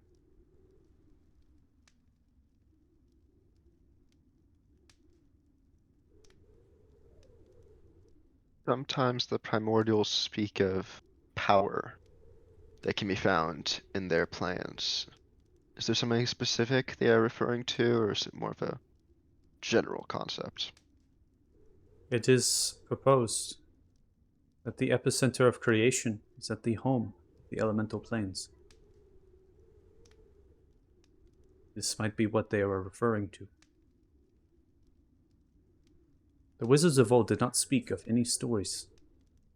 Nothing when they traversed into the elemental planes. But it was crucial to making the Bane of Berry-Thun. They told no stories. They wrote nothing. No notes.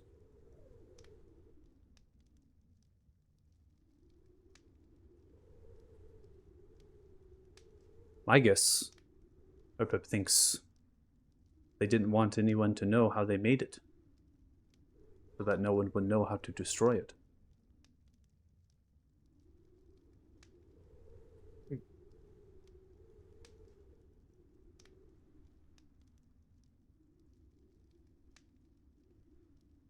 Wow. Turned out to be pretty easy to destroy.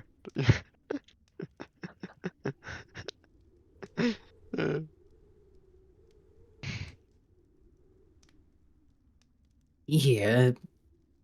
Pip, you've been very forthcoming, so I suppose I'll not be coy about this. We are, you already know that we're chosen ones. We've spoken to Jeffrey, what y'all call the old ones, and because we possess some of these dragon essences, we have selectively been able to contact the primordials that are, well, I guess you could say they embody the essences of the dragons that are aligned to their particular color, however the hells that works. Based on our sample size of 2, they mostly seem to be an unpleasant lot that don't very much care for us mortals over here on these planes of existence. One of them is out and out hostile and as much as told me that they seek the destruction of everything that we all know and hold dear. The other one, well, as far as I could tell, based on secondhand information, they seem to be offering us some kind of deal for power, but I personally doubt their motives. From your own travails and your own knowledge, do you have any kind of insight as to what they might want or what they might be trying to wreak here, using their dragons and their essences that they somehow help hold sway over? Period of creation known as elemental insurgence. This is what is named for this period. It is when elementals came down upon this plane of existence, and they changed dragon into many dragons, filled with their primordial power. They soon grew too far, too much, destroyed their bonds to the prime elementals. One thing is certain of this period was the elementals could not survive here. They were void of power on their planes that they needed. They relied on conjurations to do their bidding throughout the world, and the dragons. When the dragons turned on them, they destroyed many places of congruences, bridges that were connected, and they brought over properties from both planes on either side. These are where the elementals must have stayed, and this is where the dragons attacked, to turn the bondage back to their masters. As they destroyed it,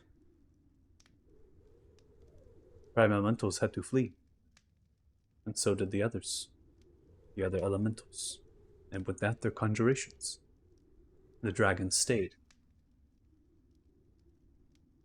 One cannot merely destroy congruence, but you can stop it from bridging. You can protect it and shield it. It has been spoken of numerous times in history. I guess, Erpep thinks, as the essence of dragons are much a part of them as they are to the elemental planes. It could be a piece of them, like a finger, hand, a leg. And without it, they do not have all of their power.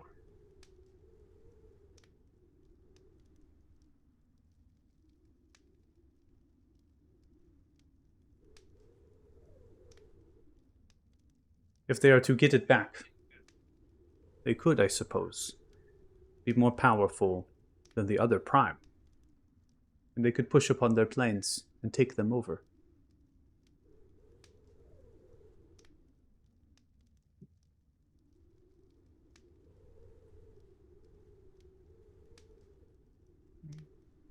So this whole thing is maybe some convoluted power grab on their part to take over their neighbors' territories?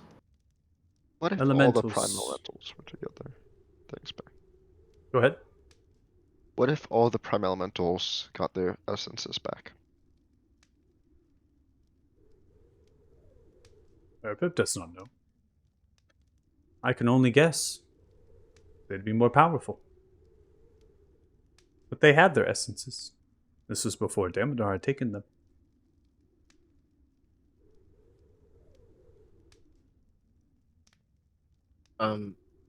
I've heard, I've been told that many chosen have made excursions into these planes of existence to seek treasure.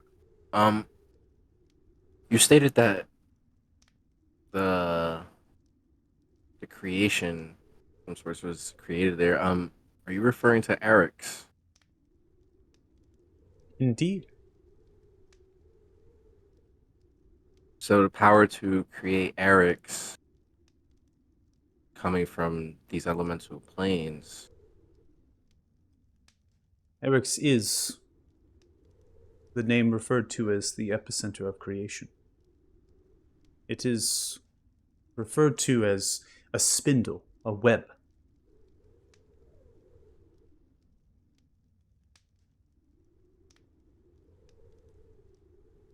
Yeah.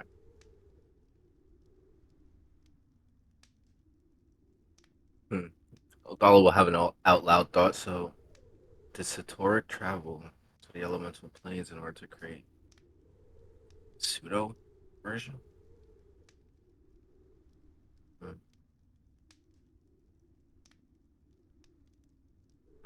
Urpip, would you know of a way to create a mini version of that? Of the Eric's? If it was possible to grab these rings of the web?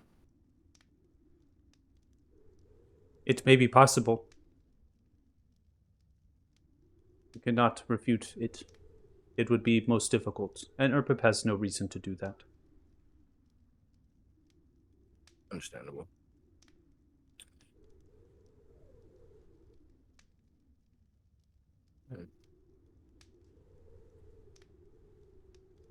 You have traveled quite far. You should rest amongst yourselves. Get some food. And tonight, I will see you again. Agreed. And, Pip, I definitely appreciate all of the conversation that we've had.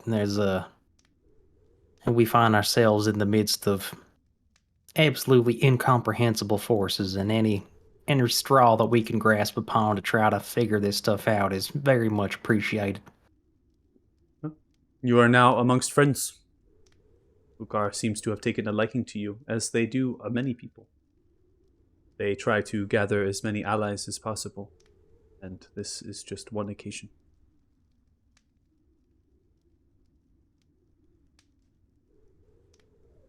Oh, Well? before we go, what's your favorite color? Favorite color? Yellow. Interesting choice. May I ask why? Why not? I mean, yeah, Yes. but there's... Looks towards you. It is the color of gold. Ah, see? Very nice. Urpip walks away. So, I'm gonna go exploring. Anyone wanna come with me? Exploring what? Just gonna take a look around. I'm pretty much gonna visit, like, every part of this little camp, so...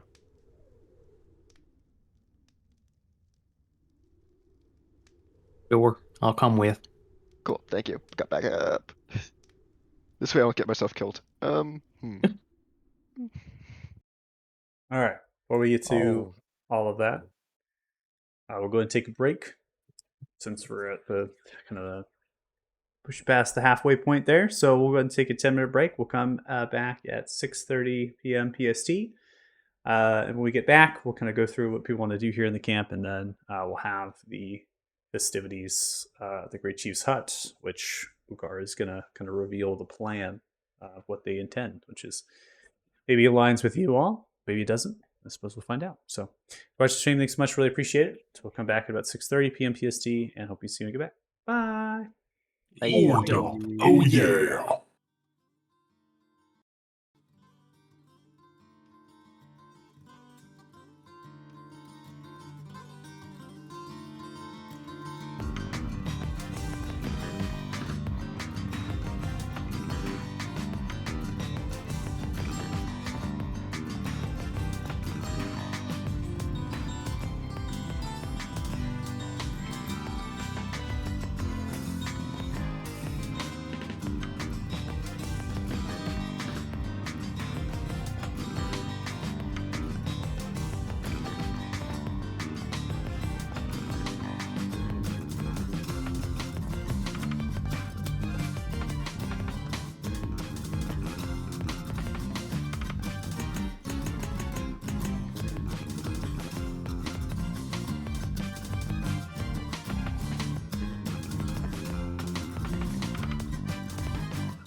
welcome back for joining us. Thanks so much. We appreciate it. Yeah. Everyone. Okay, so we're heading into the camp then to do shenanigans. Well, right Sure. now I'm just gonna explore like 10 minutes or so in each building. Maybe like take the little side routes through like the little outer camp area just to like get a good feel of the camp. Maybe pet some orcs. That last statement. That last statement is exactly why I'm going with him, to make sure he doesn't do that. So Dustin and Mikey and Costas are going to go out and do that. Yeah, adult supervision on Okay. from my part, having been haven't seen these war camps and how Costas is act. I want to make sure he doesn't ruin anything that we've already achieved. Sure. What are you doing, Istrel and Uathal? Istria will offer to Athala to see if he wants to maybe do a little scavenging around here, see if there's any wares to be found. I'd go along. Just one question: how close to the Gentlewood are we? Very far. Why? Like over 24 miles away. Okay. Just wanted a rough idea of where that was at. Yeah, you're pretty. I mean, you're in the mountain right now, so you got to hike down from the mountain Mhm. and then over you. Okay. Yeah, I'll just go with Ishru. All right.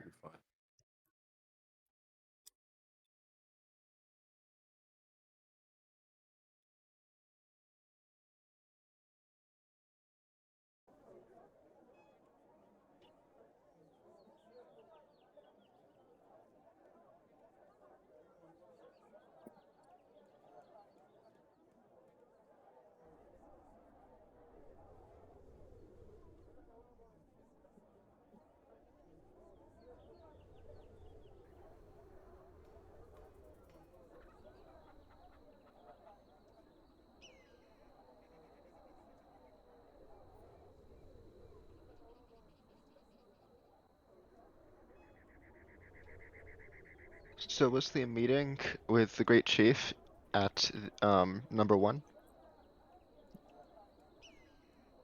The Great Chief Hut. Yep. Okay.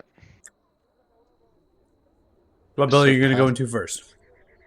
So pathing wise, I suggest we go 2, 3, 5, then long way around to 6, then the way we didn't take back. So that way we basically see the entire town except the Great Chief Hut. We can just hit that up when we talk to the chief.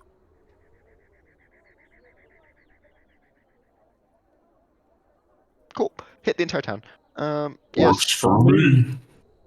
I'm just making sure you don't embarrass us or yourself and don't make a spectacle. So I'm just following. A spectacle is definitely going to happen. The embarrassing part. Thank you. He Number can't 2. help himself. It just kind of happens wherever he goes. So yes, so straight to number 2, please. Which should be the armory, I believe. Like a short order cook here. I like number 2 special, please. Pork is off the menu. You want me to give you a description for all these places that you're gonna go do today? We're kind of just visiting. Like, we're not gonna be like there long unless it's really interesting. But we're just kind of like stopping by. Like, you know, Sure. think of it like window shopping. Like, just Sure. hopping into the store. All right, so this is an armory. It's going to have 3 individual tunnels that are going to lead into it from separate places where the trail is kind of converging in. It's a high traffic area where people are going in to pick up different armaments that are in a variety of supplies. They have a variety of supplies. In typical, these would be those used in war. So you have weapons and armor, steel-studded boots, right? Backpacks for marching, banners and flags and things to hoist and to be kept up. A variety of these supplies, I would say, are going to be from Clan Gilgal, from their attacks and their raids. And so there is outfits of like dwarven pieces of armor or dwarven shields and axes in here. They have the capes of Clan Gilgal, which are black and yellow, that are litter in this space. What stands out is that people are just grabbing it. They're littered upon either the floor of the rock here, because it's just a tent where they're placed upon wheelbarrows and wagons that the pavilion is placed over. They might be in metal racks that have been kind of smelted and forged nearby the pylons of the tent to kind of lean against them. And everyone is just walking in, taking what they want, walking out. Could I grab a Clan Gilgal cape? Sure. I don't suppose they'd have a longbow of +2, would they? No. Bummer.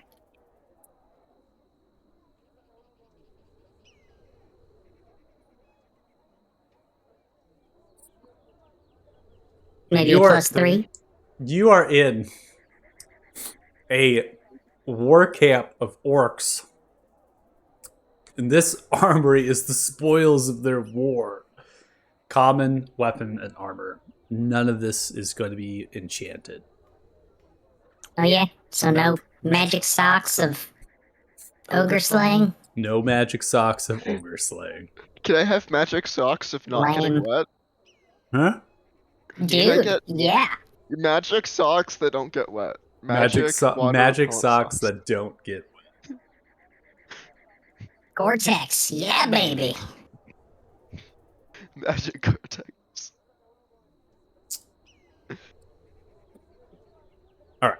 Now, I'm going to assume that all 5 of you are going to be in the armory, since you, Othala and Israel, said you're looking for just magical items. Is that what you said?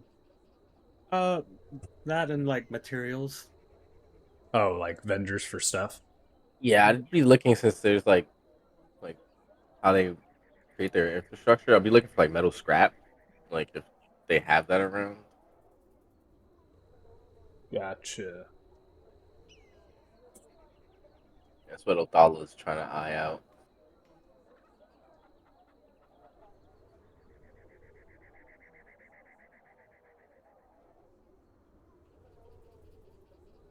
Give me 1 second.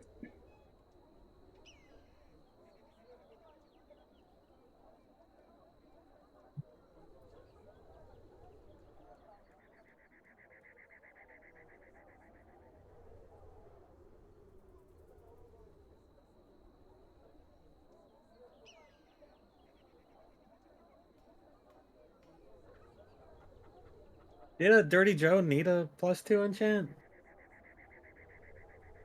Dirty Joe always needs a +2 enchant.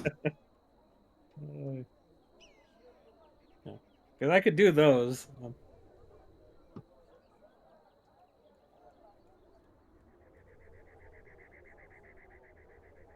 Maybe I can make him a compound bow. Okay, I'm sorry. I'll stop messing with my effects. I'm just having too much fun over here. I'd be doing a fairy force if I had it. I mean, that's kind of what I'm saying. If you got it, might as well use it, right? Plus, I finally got my decapitator working. Like, it was a bitch trying to find the right version of wine software that would actually integrate with their .NET framework to get the what the hell do you call them? Okay, what's a decapitator? It's a distortion plugin. Oh, But in order okay. to get the authentication tokens to work with your licensed software, you have to get the Microsoft.NET software to actually talk to your system. And a lot of versions of Wine on Linux wouldn't actually let .NET work, so I had to hunt around until I found a version that actually did it. And so you need to do this. My ears, my poor ears. They just got stabbed for the second time today. Yeah, okay. That's enough punishment for you guys for one day.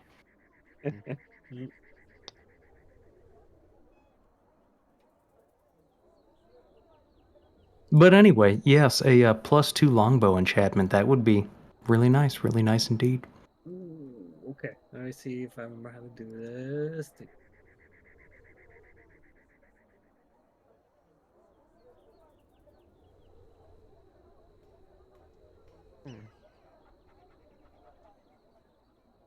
just got a great idea for a new thing to spend my discovery points on.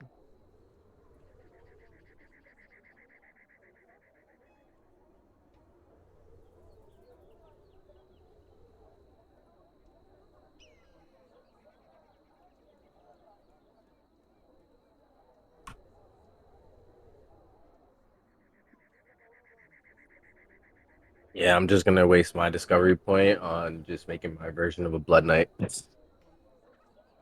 send it back at Michael. That's gonna be fun. How can this possibly go wrong? No, yeah, right now I'm working on upgrading my little chain weapon. That's cool. Oh yeah, forgot about that thing. I'm gonna actually I need to send him the Word doc. I mean I haven't actually. I'll send it to him next time I actually in character.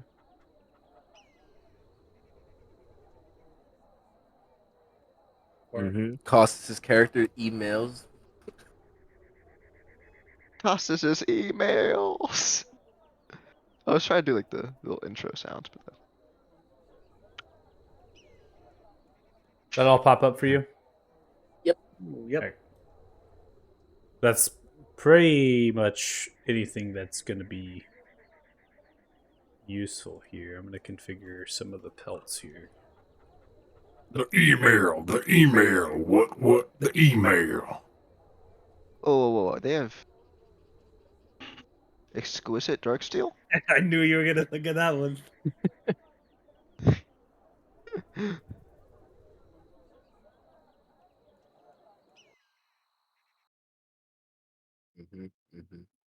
Mhm. I don't know. I promised myself I wouldn't. Do we need chaos cores for anything? I bought 100. Oh. Okay. I bought way too many. If anyone needs them, you can just borrow some. Borrow and not return. Don't worry about it. So, in other words, they could have them. Yeah, I said borrow, but I was like, yeah, you got to give them back. It's just, This is a longbow you're making, Istrel, right? Yeah. I wasn't sure how to if I should just add a longbow +2 and then trade it, or I got you.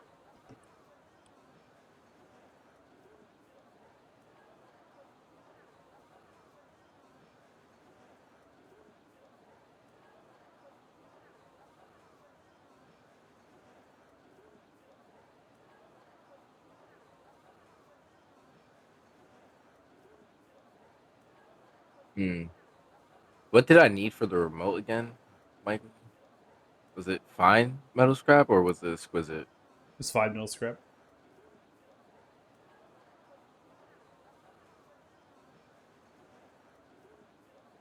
I'm gonna take one of the exquisites.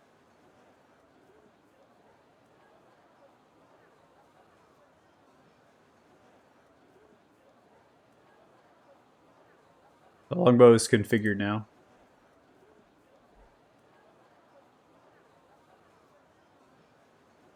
We should probably take the other exquisite little scrap too. Yeah, I bought it. Yep, good. I could probably. And I'll take 10 of the fine as well. We have a few in the bag of holding, but this is a good backup. It's always good to have like. Cause I can if we get exquisites or like 10 fines, I can pump out the +3 armors on people.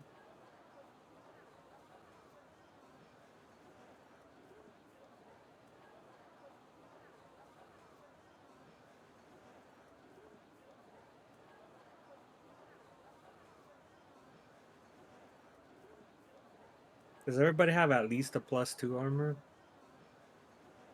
I don't think I've actually cheated my No. armor yet.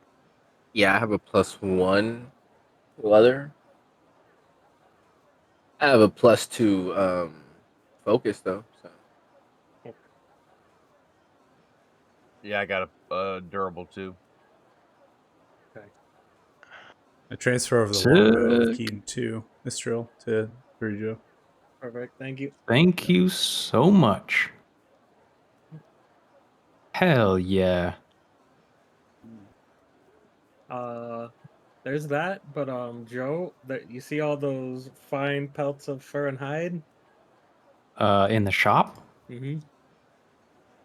Yes. If you wanted to, you could buy. Well, every 10 of those, I could do a roll for +3 weapons. I just need to avoid a nat 1, but I could make those two with exquisites, 10 fines. Every 10 of those, huh? Well then.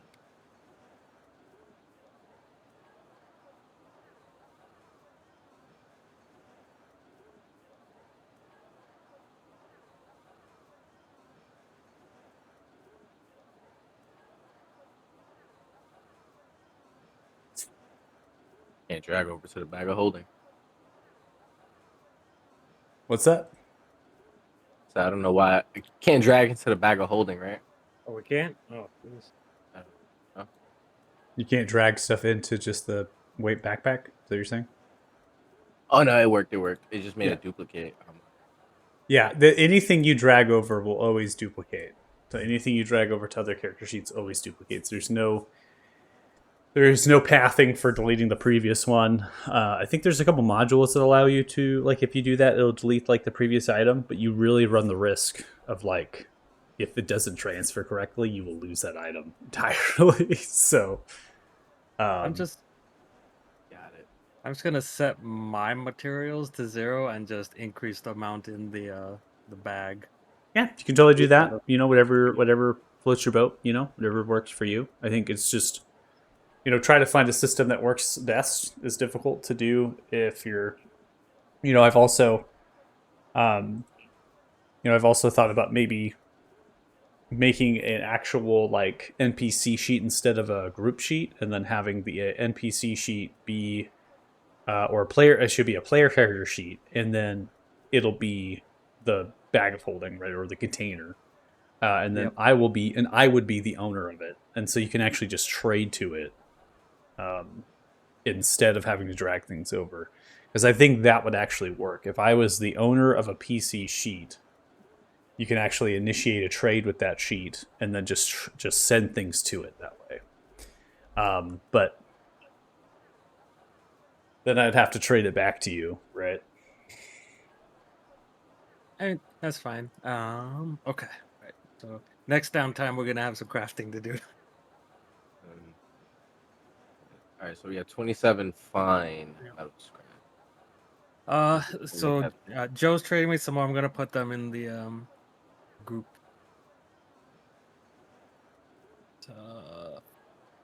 I don't know why it made me split them up, but whatever. So we have 51 in the bag. Fine. So that's enough to get all of us +3s. Plus, fuck yeah, dude. We're swimming in good gear over here. And then, how many handfuls of fine metal do we have? We have 27. Okay, how much do we have left? Yeah, and there's 50 something in the store, I believe, still. Common. We have 27 fines, 8 commons, and how many's in the store? 51 common. So I'll buy those, and then I think I clicked on them all. Yep. I'll buy those. We could convert those basically to what, 5 fines? Mm-hmm. Yep.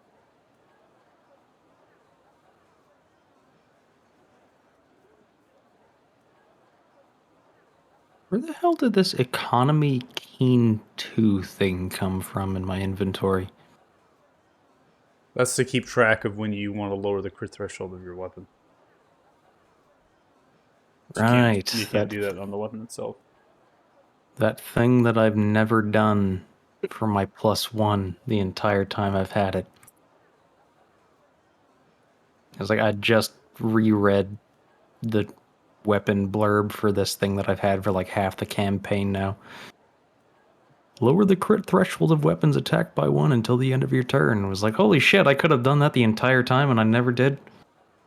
Well, I mean, it's a relatively recent addition to the thing, so like maybe like 10 sessions, less than 10. Yeah, just about a couple months. Yeah, no, that figures. That's Okay. Like I don't think I've used it yet either, even though I probably could have at least once. But like, it's like maybe one crit missed out on. So if we go just purely off of what we have in the bag, we will have enough metal scraps and pelts to get the armor and weapons for 5 each. And how much would be left over? None. None. Uh, well, let's see. Pelt wise, no, we'd be done because we're using all 50 fines, and then scraps, we have 32-ish. Yeah, 32 fines. Maybe, yeah, because we don't quite make the last one. So 32 fines and 2 exquisites are enough for 5 of those.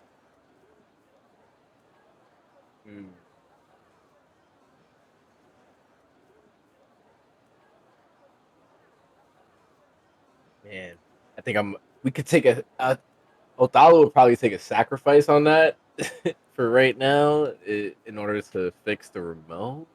Yeah, we'll do that. Yeah, I think that's something. Yeah, for right now, we have all the other materials.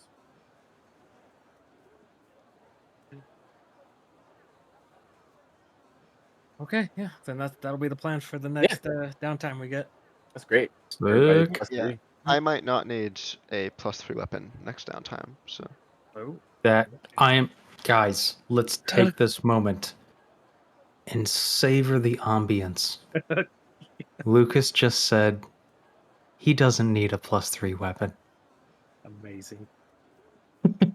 He made his own. I'm sorry, Well, Lucas. We give you a lot of shit. It's just it's completely unnecessary. funny. Like my current weapon is considered magical, so I can't enchant it. Mm. It basically I already have too many weapons to be honest. you And- think? and I'm gonna be taking a shot at crafting something that's probably gonna be considered legendary. I haven't finished making it like the thing yet, but it'll probably be considered legendary when Michael's done balancing it. Big And ass. yeah, Artifact level. Michael's face. Artifact. The look on Michael's face. Can't wait. Can't wait to read. Can't wait to see. yeah, I know, but I'm going to. I left a lot of stuff. I was very unspecific with a lot of the stuff. I was like, increase damage. Up to you. Up to you. Make it as high as you want. Mm-hmm. But again, I will just tell you, I am using inspiration to craft it, so make sure. But I am willing for it to be artifact difficulty. Doesn't that not work? I think you can use inspiration for crafting. I thought you couldn't. There was some kind of bonus you couldn't use for craft. No, it was You can't- lucky. I'm sorry, you can't couldn't use use lucky. lucky You for can't use crafting. anything. Yeah, you can't use any sort of That thing was to it. help you with crafting except by somebody giving you advantage if they have proficiency in the tool and working with you hand by hand. Does inspiration count as using anything? Because that's kind of Inspiration weird. Inspiration counts towards that, so you can't use inspiration in the crafting. Wah, wah. Oh. All right, on to number 3. Destroyer. Okay, on to number 3. Okay. All right, I'll keep the shop. It's observable, so if you want to go in your journal tab, you can always have access to that. So going to number 3, leaving the market, heading across to the feast hall.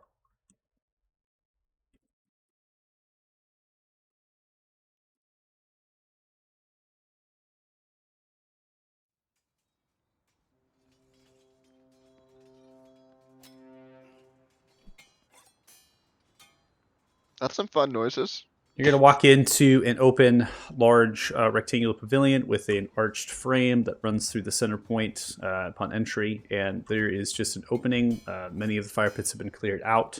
The rock itself and this grass has been kind of matted down and stomped upon as the great feast hall, now not being used because there's no reason for a feast after a battle, there's just no battle.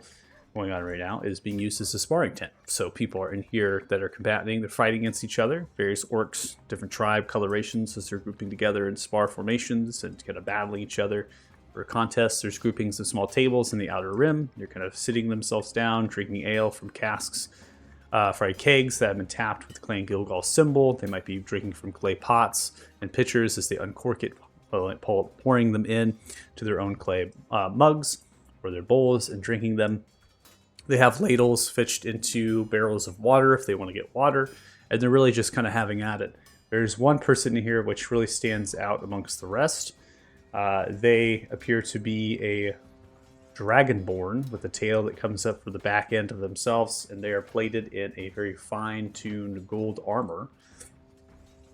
They have gold plating from pretty much the entirety of their body is gold plate armor, and it fits over themselves, plating to the face and to the hood, and then the twin horns that would normally come up, they also are plated in gold mail. And they have kind of this like hood that comes up around that kind of maybe holds in so the other tinge of their gold scales is not shown. Some of the fins and appendages are kind of coming out of underneath the jawline. And they hold a great sword, and the great sword has the symbol of Bane. Sorry, not the symbol of Bane, the symbol of Helm. Sorry. Symbol of Helm inside of the hilt. And they are swinging it around, battling 3 different orcs at the current moment. Can I try to remember everything I do about Helm? Make a religion check.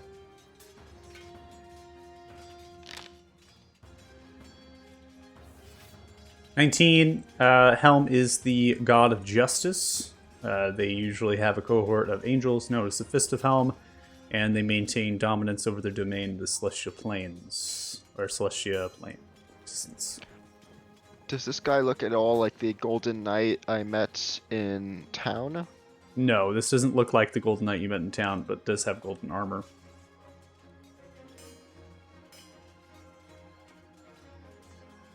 I'm gonna go talk to him. Of course you are. So I'm gonna wait respectfully for his fight to be over. I'm gonna kind of like just hang out the side, just like,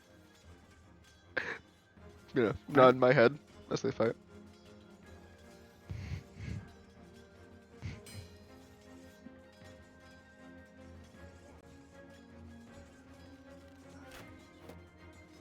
Let's see if we can get that a little more.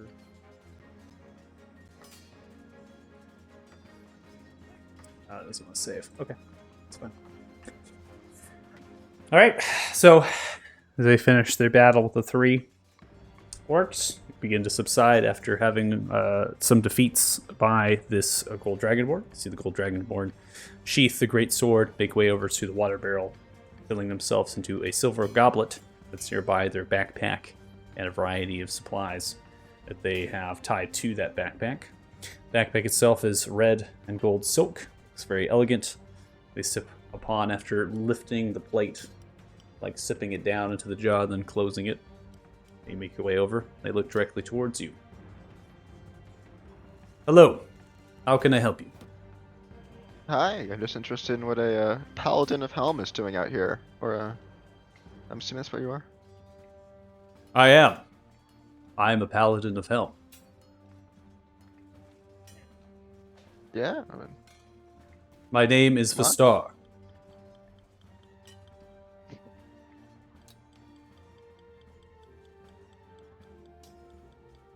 You do not look like those that I see around here, but there are many outsiders that are part of Ukar's camp and their forces. yeah.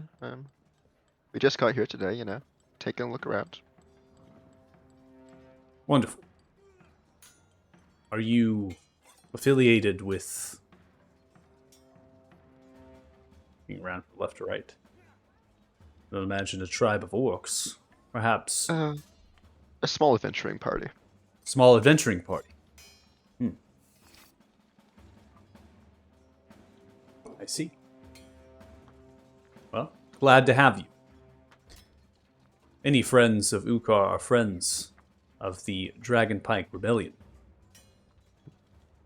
Out of curiosity, would you be interested in having a go? I am tired. I've been sparring all morning. Coming upon the noon hour, it is time for lunch. Okay, I'm sorry. I saw you fighting off 3 orcs, so I was quite impressed. Okay. I have fought more than that in my time. I have battled the undead of Ebith.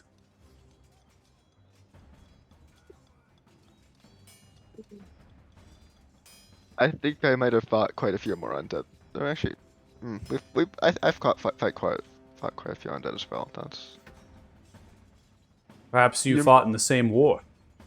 In Balthus, there's a kingdom known as Deaden. They fight against the undead scourge of Ebith. I fought in the marshes as well as the undead outbreak in Arthema. Then I have heard of you. I believe you are called the Wayward ones. That we are. Well, then the Wayward ones are true friends. Go against the might of undead, the scourge that plagued Fort Farron, and the undead that lurked within the marshes of Invade. Out of curiosity, where did you hear of us? From what I understand, our name has not spread that far. The Rebellion of Dragonpike has many allies in various cities outside of this region. It is imperative that we remove the city from its occupation and restore order and balance. I have a grandeur quest that sets its eyes more than the city. It sets its eyes towards Beldzar, Silver Dragon.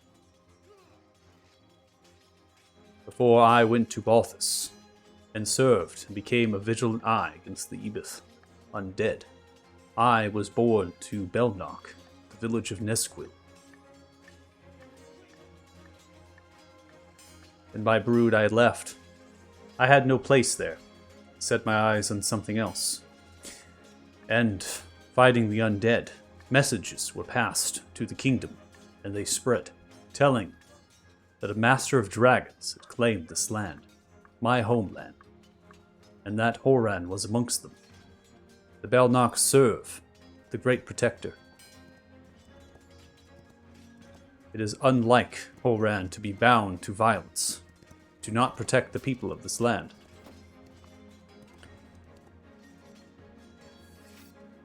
Beldzar is the adopted child of Horan. It is not of their blood. But Horan raised Beldzar, taught them what they needed to know to survive. They loved them.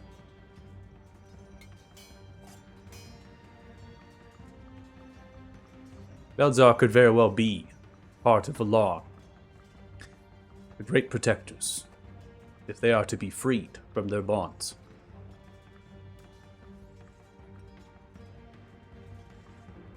I hope to redeem them, as what is sworn by my oath. Oh, a paladin of redemption. That is the vow that I took. That is the vow that I am sworn to. So am I.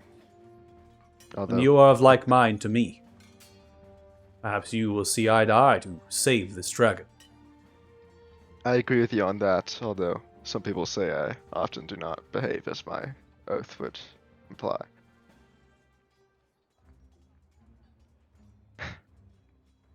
Anyway, I must continue to explore the city. I just got here and I wish to get This the is lay of the not a land. city.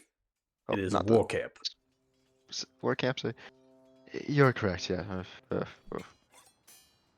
I'm bad with words. Another thing you'd know if you knew me. Well, yes, I hope to see you on the battlefields, on my side. And yeah, bye. Very well. Now, Joe, overhearing some of that conversation from afar, perking up when he heard about his home continent comes striding over as soon as Costas makes his retreat.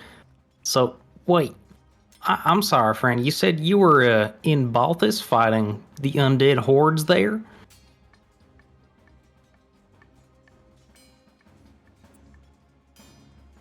Let's get it back up. Yes, I was. That's wow. I haven't really met anybody else around here from my home continent. Did you ever make your way down to Hardwin at any point? I rarely traveled there, to the free people to the south. Well, that's fair enough. That's my own home counties, so to speak. Now, you said that you excuse me. I don't mean to be rude. I was kind of half listening to what my compatriot there was telling to you, and that's what perked me up when you mentioned that. But you said you were fighting against the Deadmorn Kingdom, but you weren't actually from there. What drew you to those particular local struggles of mine?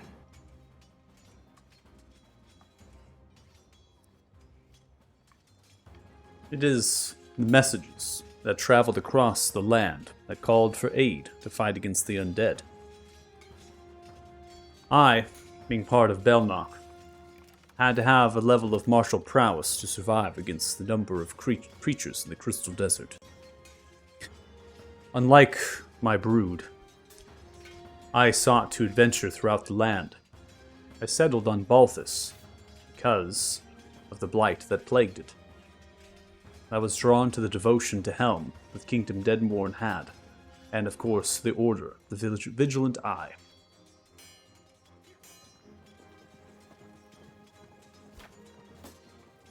It's, well, I mean, I'll be honest, I don't know half of what you're talking about there with all these different orders that you're part of, but as a homegrown boy from Hardwin that has done my part for the effort of defending all our lands against the Deadmorn Kingdom, I would just like to say thank you for helping to keep all of our lands safe from the undead threat.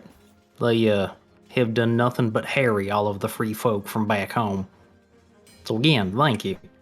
You are most welcome, Balthinian.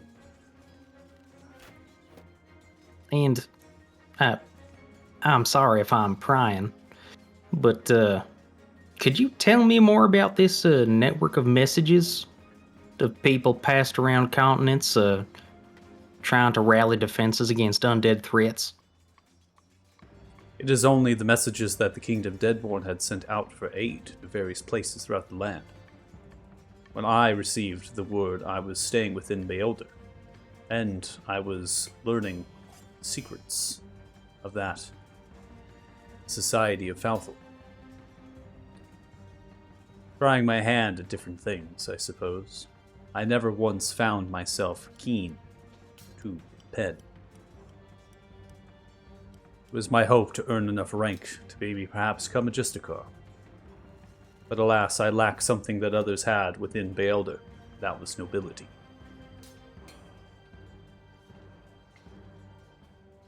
Kingdom Deadmorn offered coin, conscription to fight against the undead. I wasn't after the coin. I was after the honor.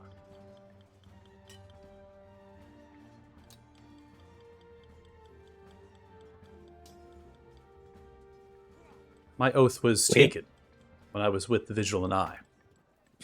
It was after witnessing and seeing the atrocities that the undead assailed against the people, an endless movement of scourge. I hoped that there was a way to redeem them. Find a way we could stop the undead.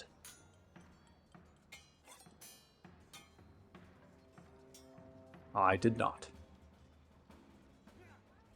They are an ever-present threat, as I myself have encountered in the wilds back home.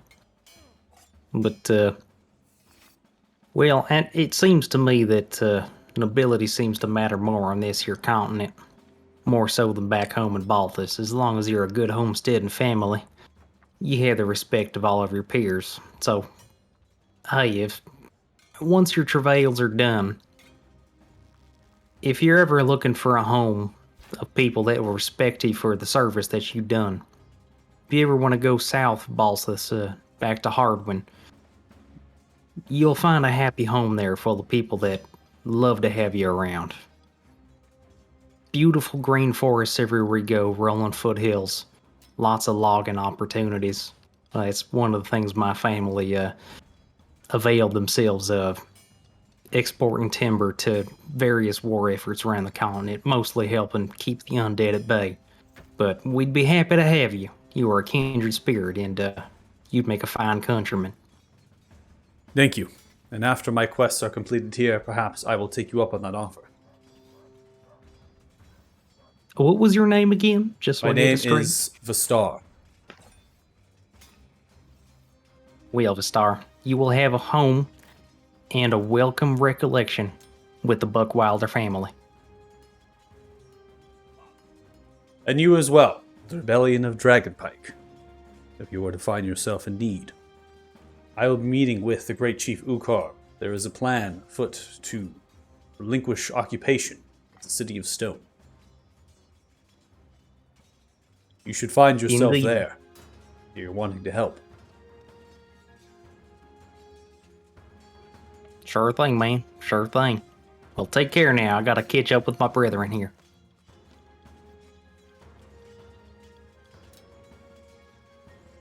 Lowers the head. You catch up with your friends. Where to next? Next, I think it was number 5. So the Smith.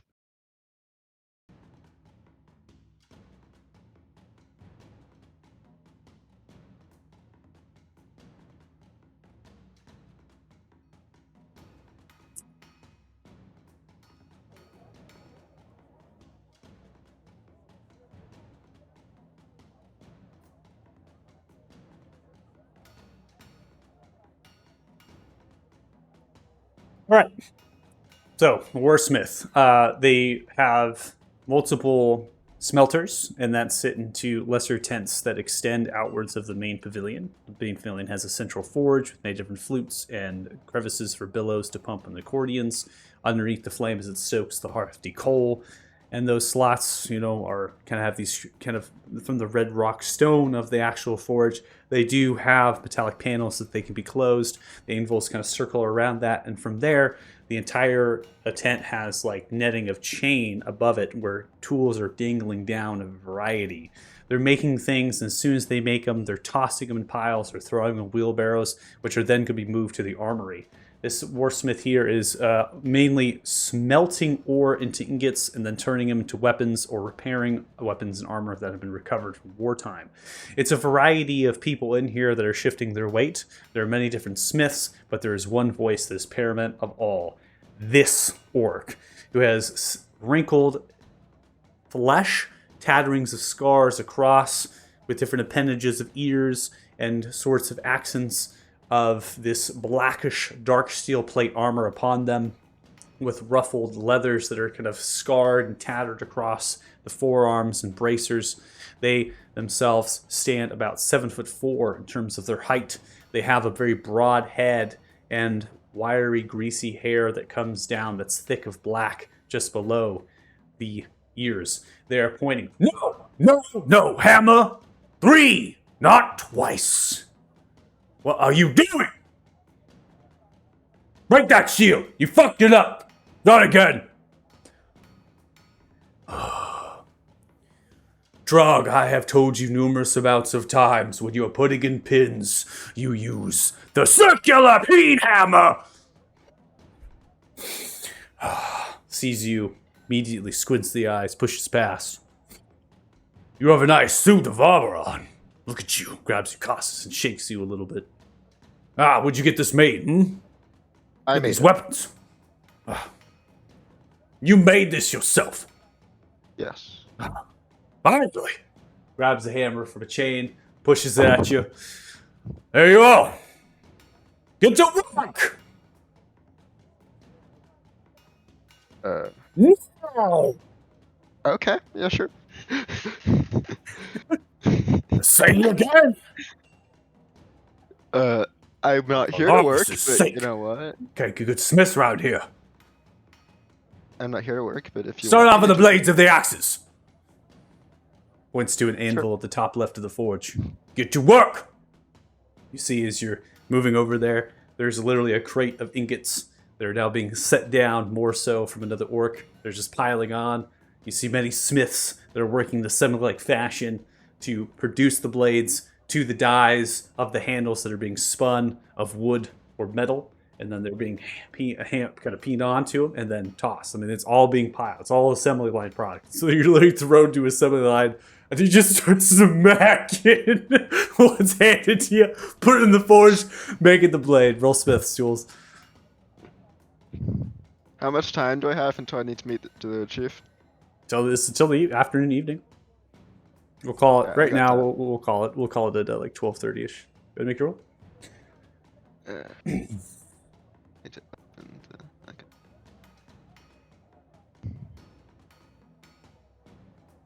Okay, there we go.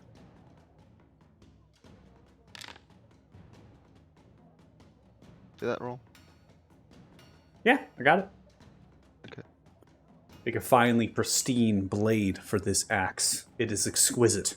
Something to serve the finest royalty. And then an orc grabs it from you. Master, damn it, God! Gotta get this on! And begins to put it onto the handle, tosses the axe into a pile.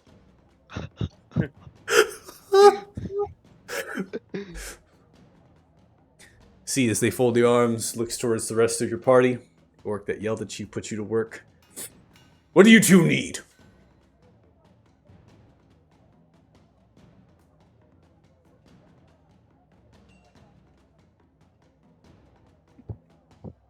You got any booze? What? You got any booze? No! I don't have booze here. This is my wool smeltery. If you don't have anything needed here, get out of here! Yeah, all right. Have a nice day. And what about you, Bugbear? Kit, you're here, right? I'm assuming? Because you said you're keeping an eye on him? I'm just kind of standing in the back, arms crossed, Sure. just watching. Pulls. Bugbear, what do you need? Why are you here? Just making sure that my friend up there stays out of trouble. That's your friend. I mean, loosely defined, but yes. Got nice armor on, too. I smell about you. Freshly bathed. You smith? I do not smith. Then get out of here!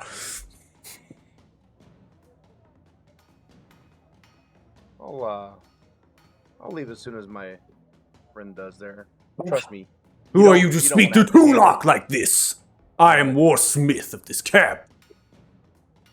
You are not to work, you are to leave. You need weapon? Armor. I mean, no. But trust me, you don't want him in here by himself. Just trust me. Stares and looks as Cassus. Go and make another roll.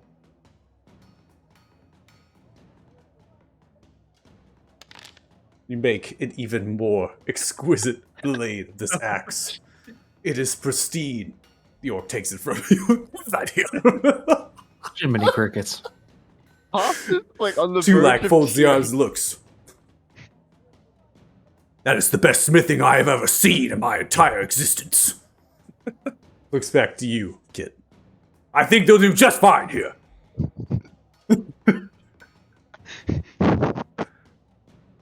I'm not talking about his skills. I'm more talking about his mouth. Right. You put him to work, they don't talk. Let's see if he makes another one. Roll again. Jesus Christ on a pogo stick. Hasn't said a word. Continues to make them pristine quality. The likes of which I like to see. I would like Alright. to yell over. You got any cool like smithing schematics? That's what you yell at him? Yeah. What? No! Smithing schematics? Smithing comes from the heart, the fire of the chest. We don't draw schematics here. Exactly. Do you orcs have like some nice like from the heart of the chest like axe styles that you could teach You're me? wanting to learn orcish style of weapons. Yes. Truly. Fine. Mhm. Give me your hammer. Moves over to your anvil. Let me show you. You smack once. You smack twice. You smack 3 times into the fire. More to the fire. 3 more times. Repeat, repeat, repeat. And then you're done. Orc weapon finished. To the grinder, where it'll cut and kill. That's all you need to know. Okay, I was only here because I'm trying to like learn more from like every different culture I visit. It's like smithing style. Like I've done some like but What okay, is this? Some sort I'm of trying- eat, pray, smith? Yes.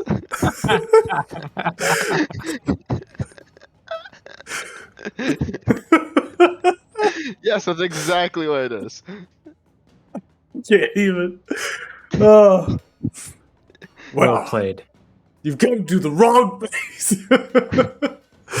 This is a warsmith. We purely make weapons and armor for war.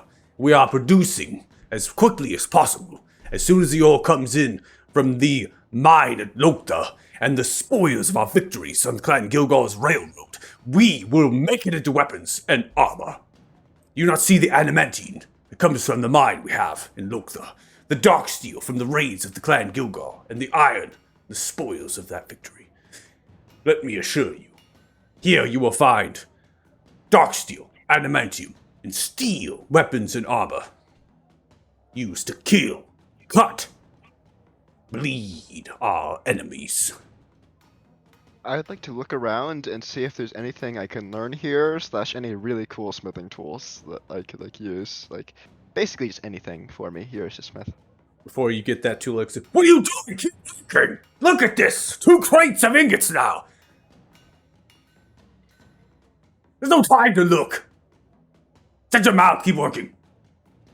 I'm not an Joe is employee gonna here. real quick. Joe's gonna poke his head around the corner at Kit. Take a look around at what's going on. All right, Kit. This is honestly the best place for him. This guy's keeping him to task, and he's doing good for the entire neighborhood. So let's just leave him to his work. Do you really? You've known him longer. Do you really trust him in here? Actually, yes, because there is somebody that is has a louder voice than he does that is making sure he's sticking his nose to the grindstone and benefiting the greater good by creating wares for everybody to enjoy. And what happens when he decides to leave here? Pulls out this elk, starts riding around camp, recruiting goblins again to be in his cult. I mean, like drawing way too much attention. I don't like attention. For one, it seems like this Smith captain over here knows his business and knows how to keep him on task. For two, it seems to me that if he tries to make a spectacle of himself around here, he'll get himself shot. So that particular problem will take care of itself. Now, this is where he's happiest, making all kinds of gizmos and armor and weapons and kind of stuff. So, it's kind of like a rambunctious puppy. If you just let him wear himself out and run in circles for a while, he'll stop being so much of a nuisance. So I think if we just leave him here, everything will work out just fine. All right. Well, I trust your judgment. You've been with him longer. Fair enough. And yeah, if you catch wind that he's causing trouble, just let me know. And I don't know, we'll go lock him in a hole or a closet or something.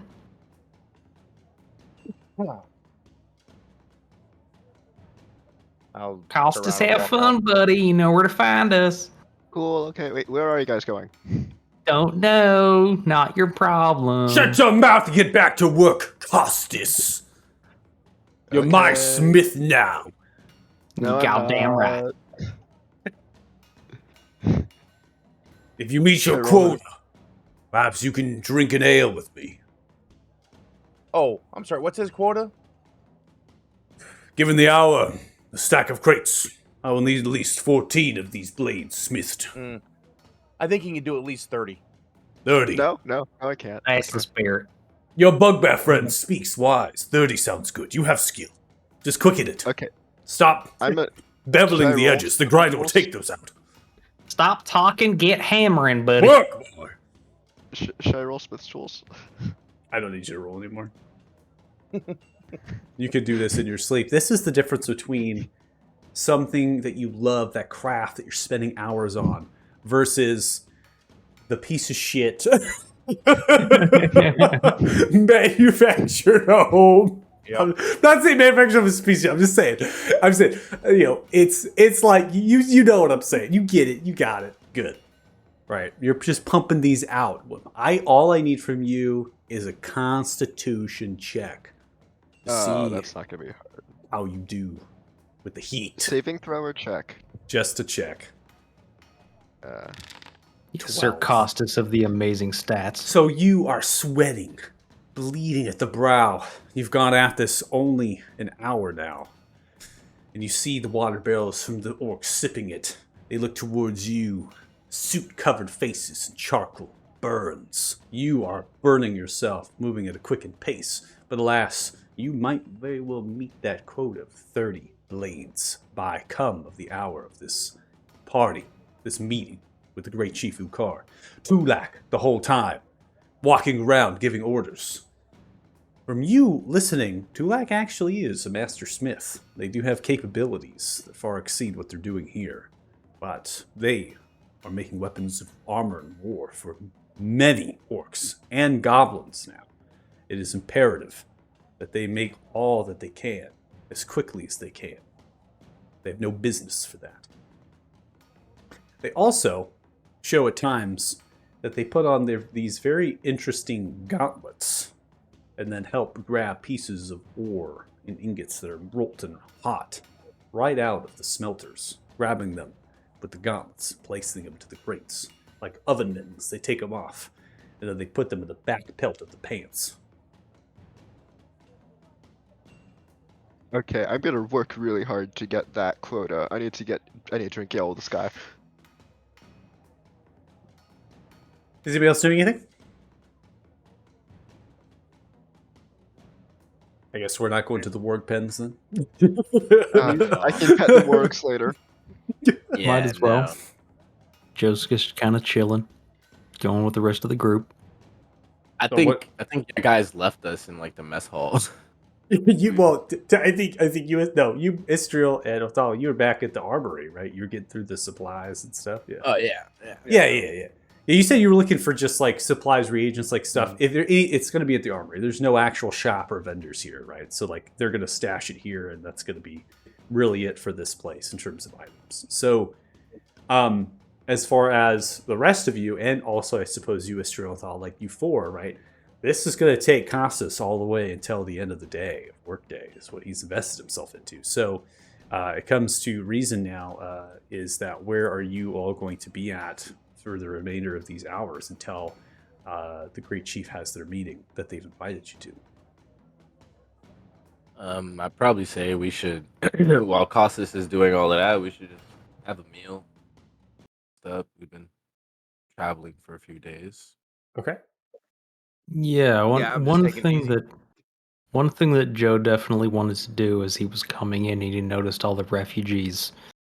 During a meal break, he's just gonna go over to some of the folks that are there looking like they're extra wretched and just kind of suss out their stories, like who are they, why are they here, what kind of tragedies have befallen them, so on and so forth. Sure. Okay. Anybody else? I think the only thing Othala would do if he can is sit at the table while eating and just fix through the metal scrap, looking at the remote, seeing if he can get pieces that match Okay. in order to do anything with it. What rank is your tinkerer's tools here? Let's see. Do you have any sort of experience with that at the moment? I don't think so.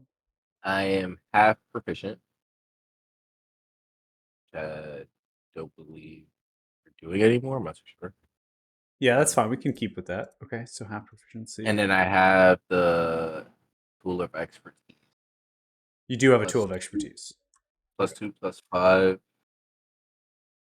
So it's plus 7.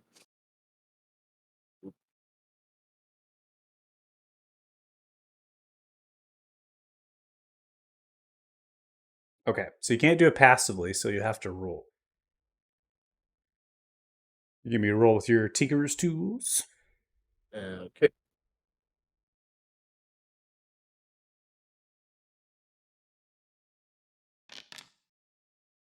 Makes sense.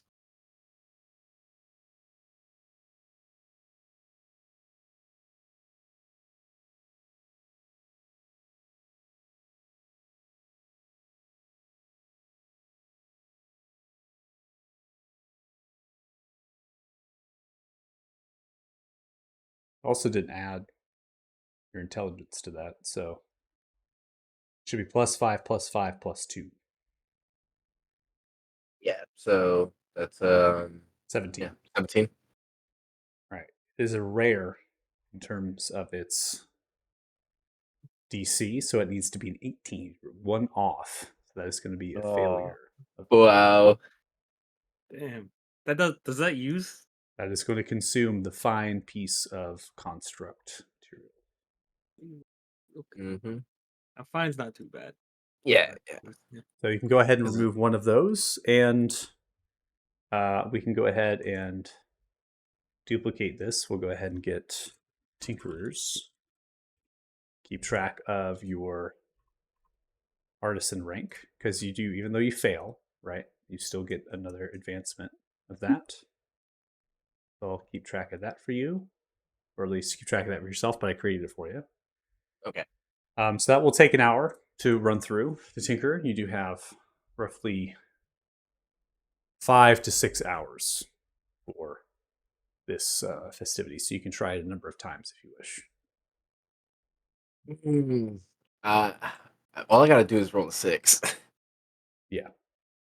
I'm gonna try another time. Yeah.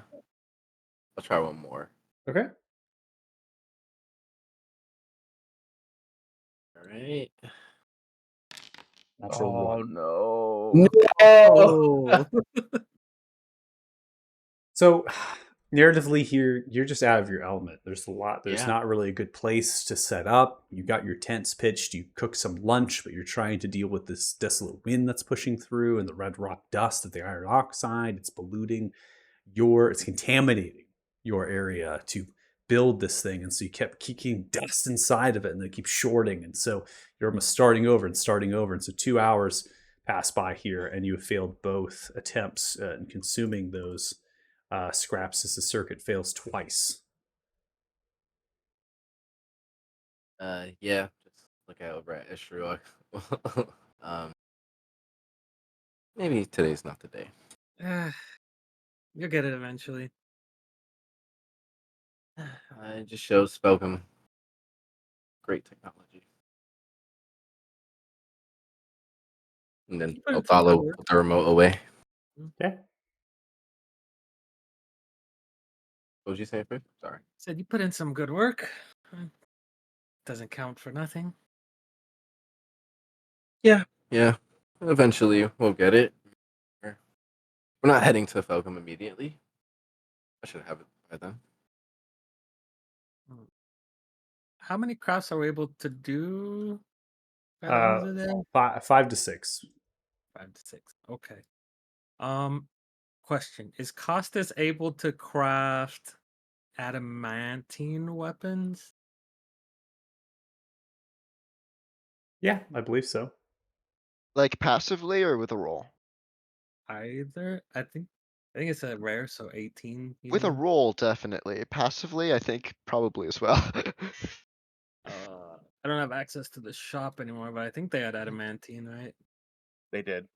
I think we have some too. Should Do have you want access. adamantium? You should have access to the shop Journal by going tab. to the journal tab underneath the Oh, folder I'm putting shops. it. It is in there. They had fine, yeah, pile of fine. Yeah, we should probably. I'll buy a few of those at least, and then do what is if that's okay with you, Costa. Are you able to try once or twice? Oh, you've enchanted tons of shit for me. It's only natural, but my question is, why not Dark Steel? To be honest. It's 1d4 extra versus crit. I mean, because my build, I do a lot of attacks rather than one big attack. So Fair. if you're doing Yeah, a lot of attacks, lower crit threshold is probably a little more okay. valuable. Yeah, yeah. I get it. Yeah. I can do that for you. Cool. And if that's one craft, so there's 4 or 5 other crafts I could do. And if someone said they only had a +1 armor, Oh, that was me. okay. Yeah, I'll I think do. Joe and Odala both have. Okay, let me do a couple rolls for those. So I'm just gonna roll a d20. As long as it's not in that one, it's a success. I'll take it. Okay, so those are 2 +3 armors for Joe and Athala. Yeah. Wow. Going from +1 to +3. As long as My it's not man. as long as it's not a 3, is that what you said? It is a 3. No, as long as it's not a 1, because I have Not a +20. 1. Yeah, because you Yeah. got to get a massive. Yeah, we're just looking for the ones. Yeah. Yep. Okay. And that's going to who again? Athala and Joe. Solid injury Joe, and you're just making him +3 armor. Yeah. Okay. Sick. Thank you. Got it. Appreciate I will that. just put it into their inventories. And what metal is it that you're working with to make these? Whatever the fine metal scraps here were. I'm taking them out of the group inventory.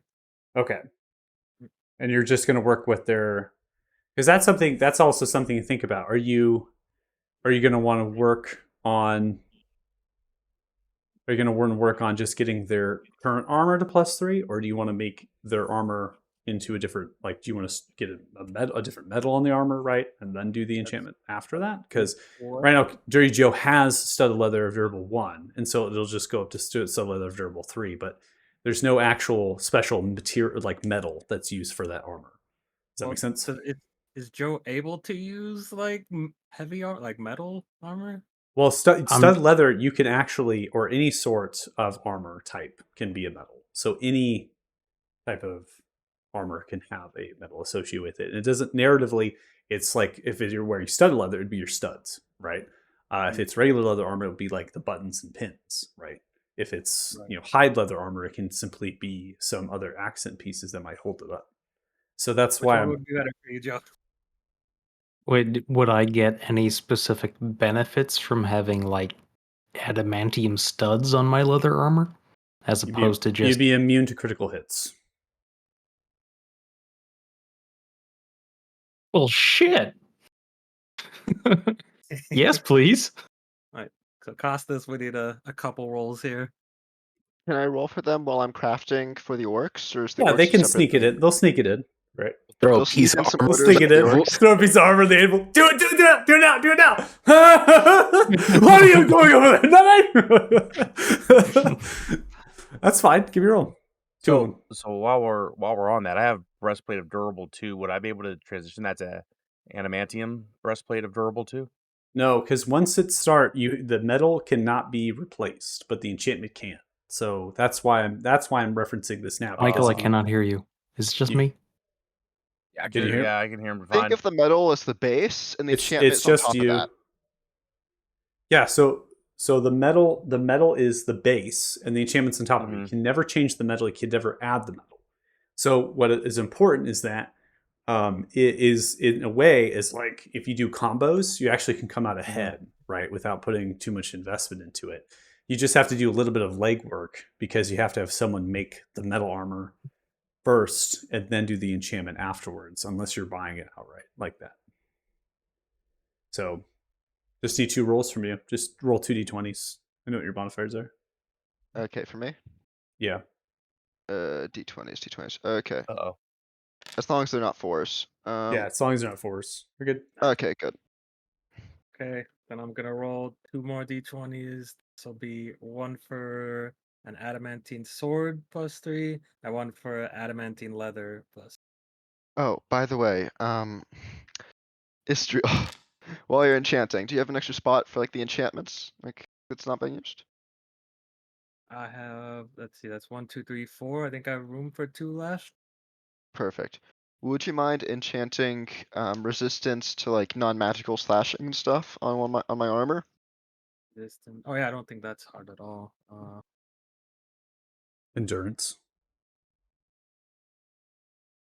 Yeah. Do I have any of those? Yeah, common handful of metal clubs. Yeah, I could do that passively. You want that in your mithril plate armor. The dark steel plate armor. But just the dark steel plate of endurance. Yeah. Okay. How many sets of armor do you have? No. Like, depending on what the temperature is outside, if it's raining, what the humidity is, what elevation we're fighting at. Yep. Good Actually, lord. yeah. Oh my god. I have 3 different weapons. I have 2 different sets of armor. All right, so we need 2 more rolls from Costas, right? Because you want both of those to be adamantium mithril. He already did the rolls, so they're Yeah. good, right? A 12 and a Okay. 6, and it just needs to be a 4 or higher. Okay, so why don't you type out? So what's the first item? Who's it going to? I'll type it out. Adamantium. Studded leather or regular leather, Joe? But he left it studded.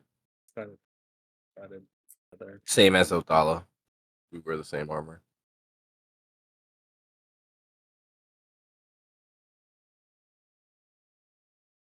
Okay.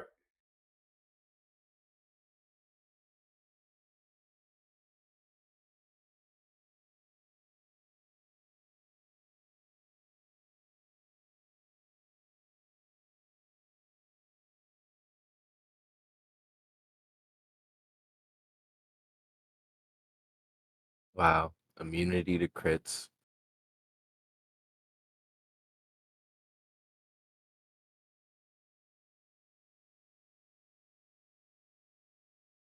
I think crits just do normal damage. It's not that you don't like get hit by them, but still very good. Yeah, but it's like, if you have like a certain armor rating and like they can't hit you and then they hit you with the crit, it's basically like they just basically can never touch you. Yeah, like it's like I got a sitting AC at 23 right now, which is why I don't want the +3 and I want endurance instead, because honestly, 23 is already ridiculous. Like, Yeah. and I have spells to make it higher. If I really want an AC tank, I can bring that up to 25. Like, so it's like I could do that, but at the same time, like I'd much rather just get resistance to non-magical slashing and stuff, since I feel like Yep. pretty much everything that's gonna hit me at this point is just gonna be. Yeah, it's why I like Blade Singers. The Blade song, bump up Where's the our? Mhm. I crazy. thought we had some pelts of fur and hide in the group. We might have already used them. I don't Mm, I did the count before. That's know. But no, oh, it's not the mithril that's endurance, it's the dark steel plate.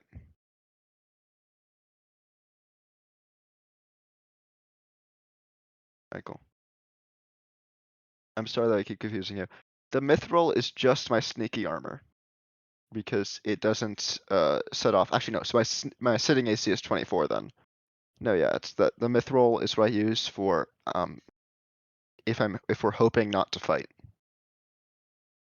and if we're kind of trying to be stealthy. In that case, I take the like -1 AC and don't get disadvantage on stealth rolls. But Dark Steel, disadvantage on stealth rolls, or I mean, actually it's just straight rolls now that I have advantage. So so it's more that I just don't have advantage on stealth rolls. And in exchange, I get a +1 by AC. I'm with you. So if there's Okay. one thing I need combat and chance on, it's that.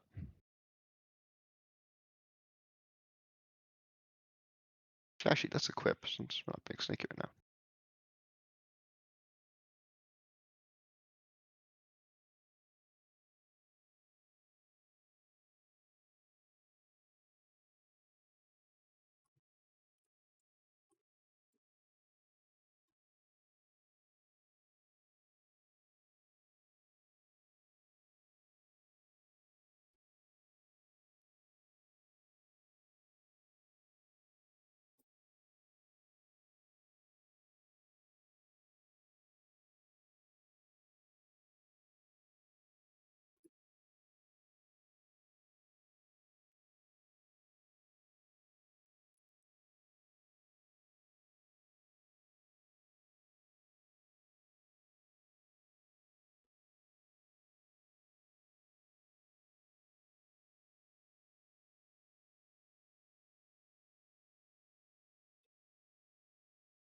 Right. Short swords in, endurance is in, armors are in.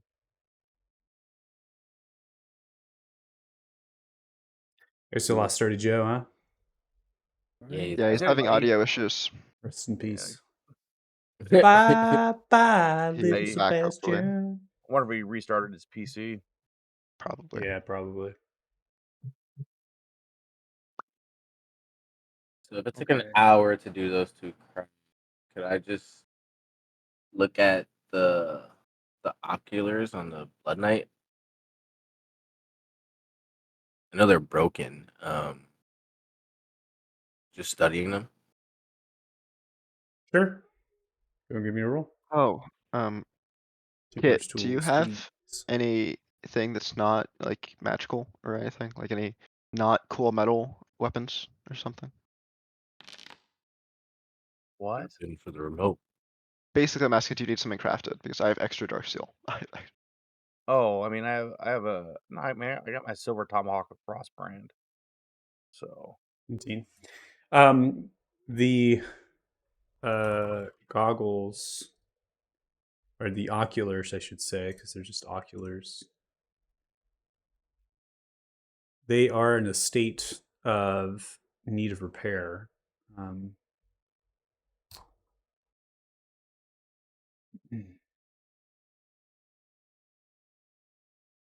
Would you be interested in a Dark Steel tomahawk that maybe enchant later? The oculars are similar to that of a Devil Sight enchantment. They provide 30 feet of true sight. True Sight. You're alive. True sight. It would require a heftier roll than that in order to repair them. You didn't attempt to do that. You just attempted to identify them. So, Mhm. and you'll need to at least have a base reagent in order to do it, because the actual ampules that are inside hold the liquid of a devil's eye, fiend's eye, in it. It's like draining the actual eye juice and using it as an ampule to reflect the light, or refract it, I should say. So it needs the demonic eye component. I have that. It would need that, yes, and then you'll have to get a successful roll in terms of, because it is, you have to mimic the same roll as far as crafting the item. The difference between, as far as what do you get after having the ocular, is not much, because it's already damaged already. So you're basically having to build it up. You just know that what they had was true sight and how they got it, right? Mm-hmm. All right. Well, if I ever want to fix this up, I know how to. to answer your question, if you want to roll the Dark Steel tomahawk, I would take it. Okay. If it doesn't get in the way of my work, like at the forge, I'd like to make a Dark Steel tomahawk for him. Okay. Using the steel I have in my inventory. All right. Then we roll. That's do not that quite passive? in the crafting section. Yeah, that's not in the. I can't do that passively. That requires a roll, but it's not just very. just give me a roll. I got it. Yeah. Alright. Nice. And I think I have 2 slots left, so do you want to upgrade that? I don't know what I would upgrade it with right now is the problem. If you're talking about like what enchantment I would want on it. Could throw on a +3 on there. +3 Darksteel Tomahawk. That hit like a truck. That's pretty cool. Yeah, sure, why not? And... Oh, Wow. just barely. Yeah. Wow. Close? Ooh. That Really was just barely. close. You silver dip too. I mean, that's up to you if you want to take the time to do that. I mean, we're talking about going against the Tinkerer, so if we Yeah. have time, I mean, I think Oh, at yeah, this point, not knowing much about the Tinkerer or anything, but if we don't have silver dipped, it might not even be worth having it, you know? It's true. I would also like to silver dip my if we have the time, my like new weapon, like the Guardian's Reach while we're here. We're gonna silver dip everything. Yeah, me and Damn Estro could do right. that passively. Silver dipping is literally nothing.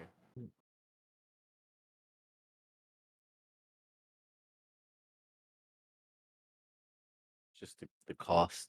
You're just gonna silver all of the weapons. So the tomahawk, your short sword that you just got, Yep. Israel, and what else? The Mithril Guardian's Reach, the new weapon.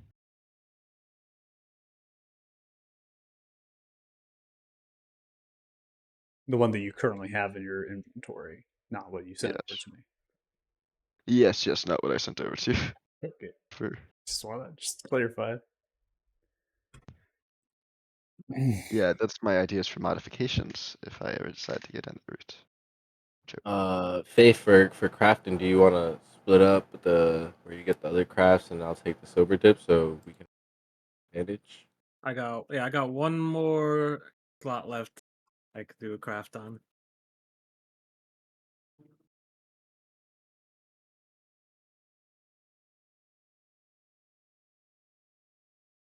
I don't think we should force crafts instead of take materials if we don't. We're pretty good on loot, to be honest. At this point, it's basically forcing Kit to take the I Tomahawk. mean, I know we already we got Joe's weapon to +2, but we could turn it to +3 if he wants. Well, shit. Here's one thing I will say about that is that I'm considering possibly looking into discovery pointing a compound bow. Mm. And maybe we need to. I don't know what that means, but I've already got a +2. Are you I don't know that you need to get greedy. single handing the tomahawk, Kit, or are you gonna dual wield? Right now I'm single handing, so I'll have to pick which one I pull Okay, out. so it's gonna do a d6 then, the dark steel die.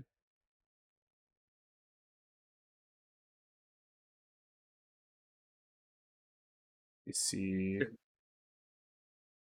D4. No, it's a D4. Sorry, it's a D4. It's Yeah, I was gonna say I think it's a D4. yeah. Unless you had to two-hand it in order to get it to. So you got to two-hand it to get it up to a D6, and I don't think you want that based on your No, stuff. I do not. It'll be a D4. Silvered, bam, bam. Bam. Okay. But then, And then if we want to make it +3 now, we can. Just, I think we should save some materials for later, possibly. I'm pretty sure that was the last craft though, Faith, because What? Michael already added it to my inventory. So yeah, if you want to do that, I'll take it. Yeah. Oh, I haven't done any. I have one left, so All right, so yeah, I'll take it. Yeah. okay. Let me just do the roll here. So whatever armor you got, it'll be a Mhm. +3. If it, yeah, you good. Yeah, he already added it, so I'm Yep. good. Appreciate it. what are you doing? Oh no, that was the original roll. 3 That's charges? Wow. What happened? Since we're here and we're doing crafting, and I have to catch up, I still have 5 bottles of exquisite primal core, which means I can Gonna be attempt. right back real fast. Yeah. Cool. I can attempt 5 more absorbing tattoos, which are fucking awesome. So if anybody doesn't have one yet, I am more than happy to roll for them. I think I wanted the Eldritch Claw. Didn't I get that too? No, I gave you You're the Shadowfell brand. Yeah. Common vial of magical energy. Oh yeah, for sure. I can do that for you right now. I didn't know you had 5 exquisite bottles of primal core. Yeah, I looted them out of Felgum. I've used half of them on tattoos and tattoo attempts so far, but I still have some left over. And that tattoo is the only thing that I can use them for. So once everybody's tatted up, if you want to use some of them for whatever gizmoids you have in your mind, I'm more than happy to share. Yeah, definitely. Once everybody gets some tattoos, I'm down for that. I've been looking for those, especially the exquisite ones. Okay. Does everyone have what they want? I want to throw out some tattoos. The Eldritch Claw tattoo. Costas requested it. Common vial of magical energy. I really need to write this down. I'm sorry for having you look it up for me again. But do I even have to roll for this one? No, I don't Because it's think an you need. uncommon one. I don't think you need to roll for common. Okay. Well, for common or an uncommon. For common and uncommon, I don't think you need to roll. Okay. You have to roll for rare and very rare right now. Got it. Just because you're holding apprentice, so.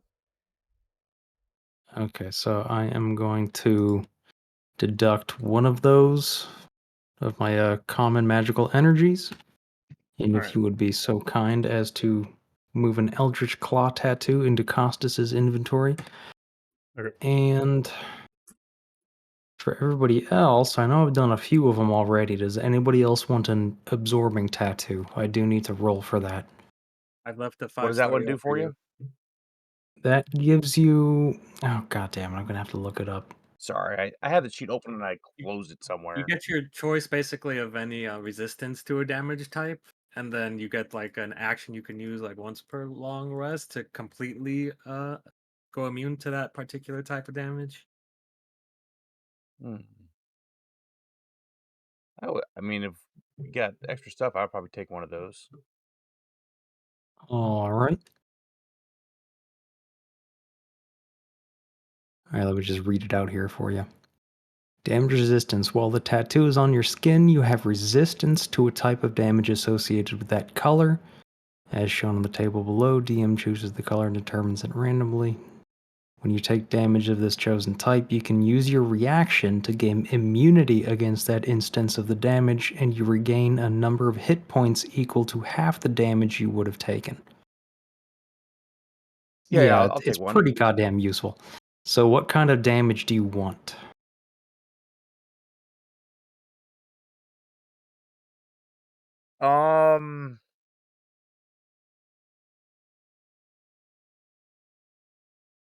Man, surprise me.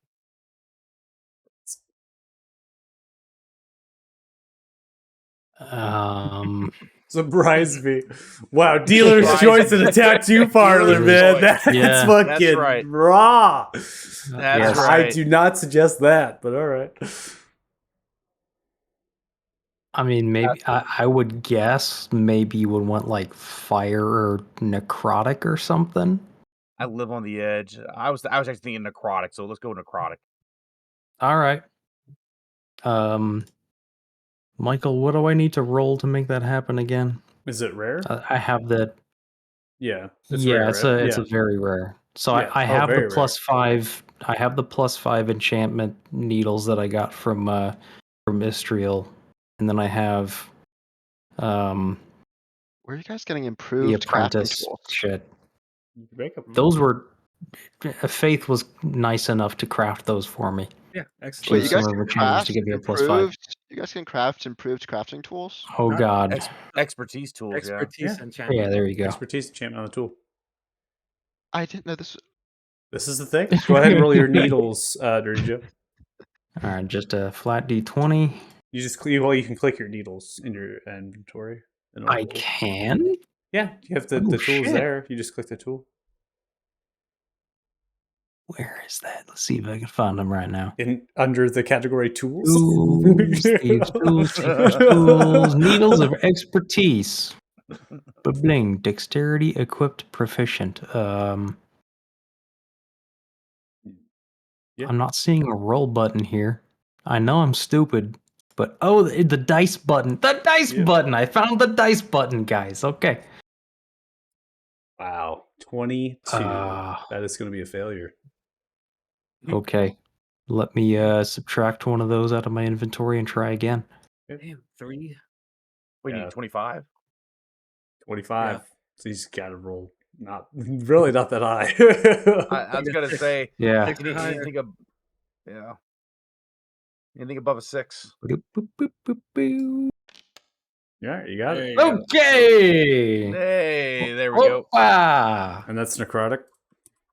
Necrotic. What does it look like? What do these tats look like? Yeah, that's up to you, man. What am I tattooing on your skin?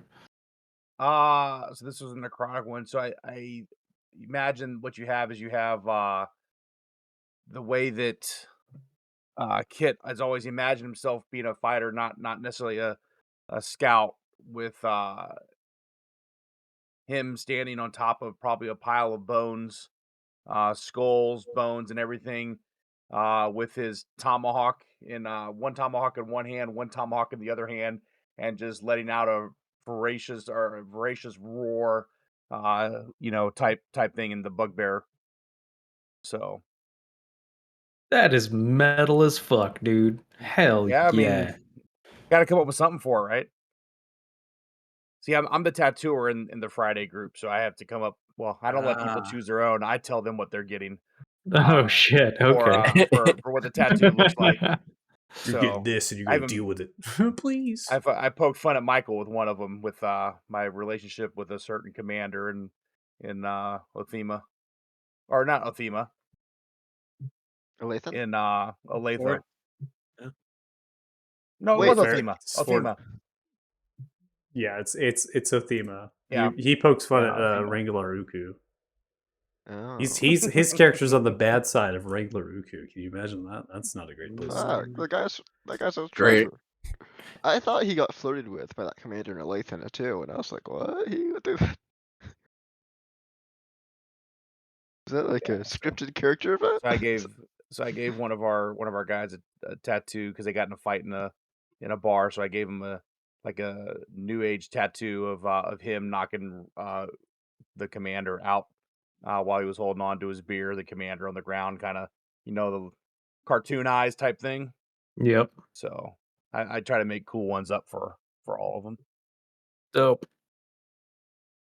All right, guys. I got three exquisite bottles left. Does anybody else want a tattoo, or does anybody else want some of these supplies?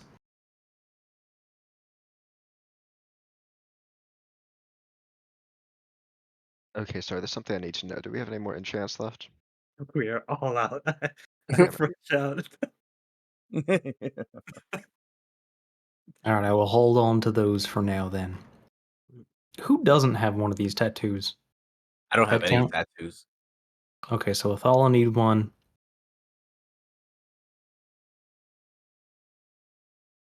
Athala needs one. Okay. Yeah. I think I'm just thinking about it because Othala does have certain tattoos on his body. It's a character thing. That's why I haven't jumped at it. Well, if you want something, let me know. Yeah. But also, if you need some exquisite primal core, also let me know. Happy to oblige. Most definitely, because I need 5 exquisite for a certain item. Okay, well that I don't have, but Yeah.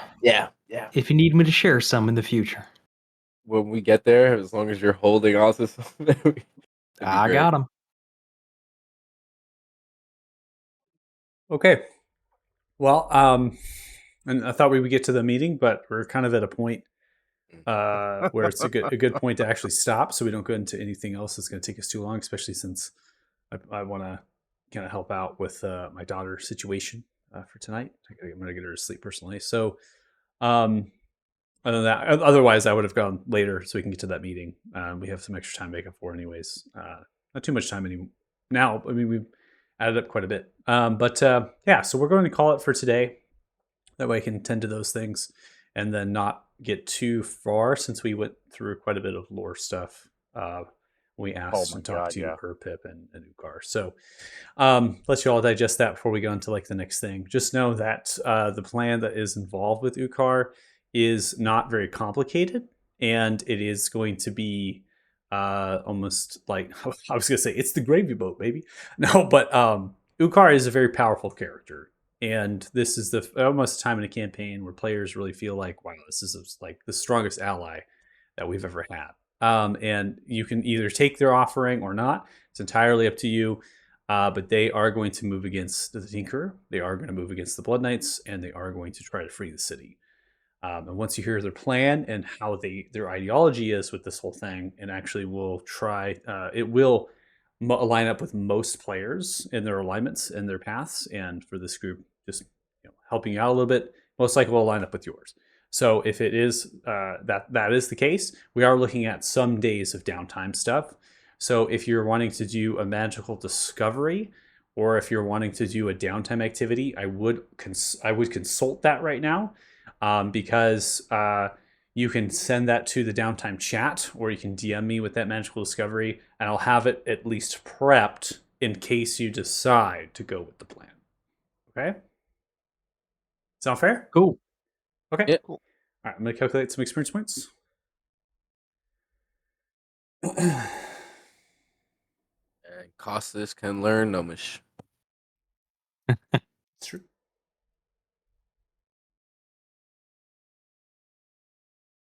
I'll never learn Gnomish. It's never gonna happen. Well, not with that attitude. Yeah, not with that attitude, buddy. You ain't going to learn it ever.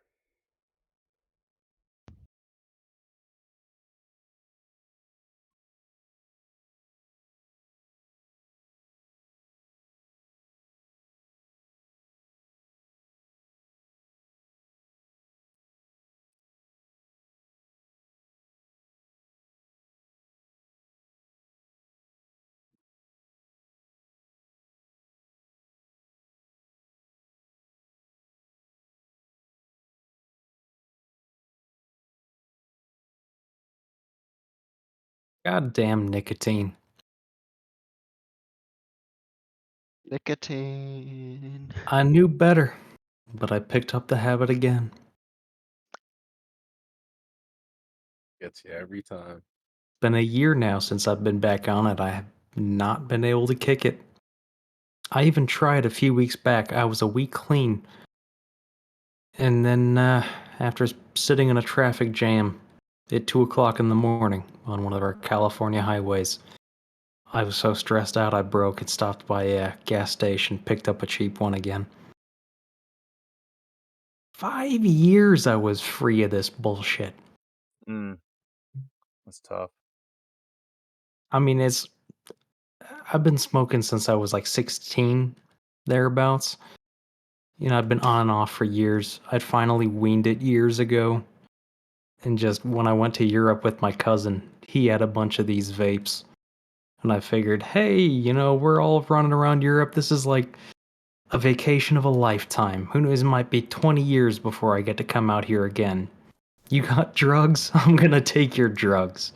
So I was hitting on these things that he had in his pocket the whole time, got hooked all over again. Been on them ever since. Damn. Be like that. I mean, Fucked up. Experience points for the session, so 473 for everyone except for Kit, and then Kit you get 852. So put everyone at 106,955, and the Kit you're at 74257.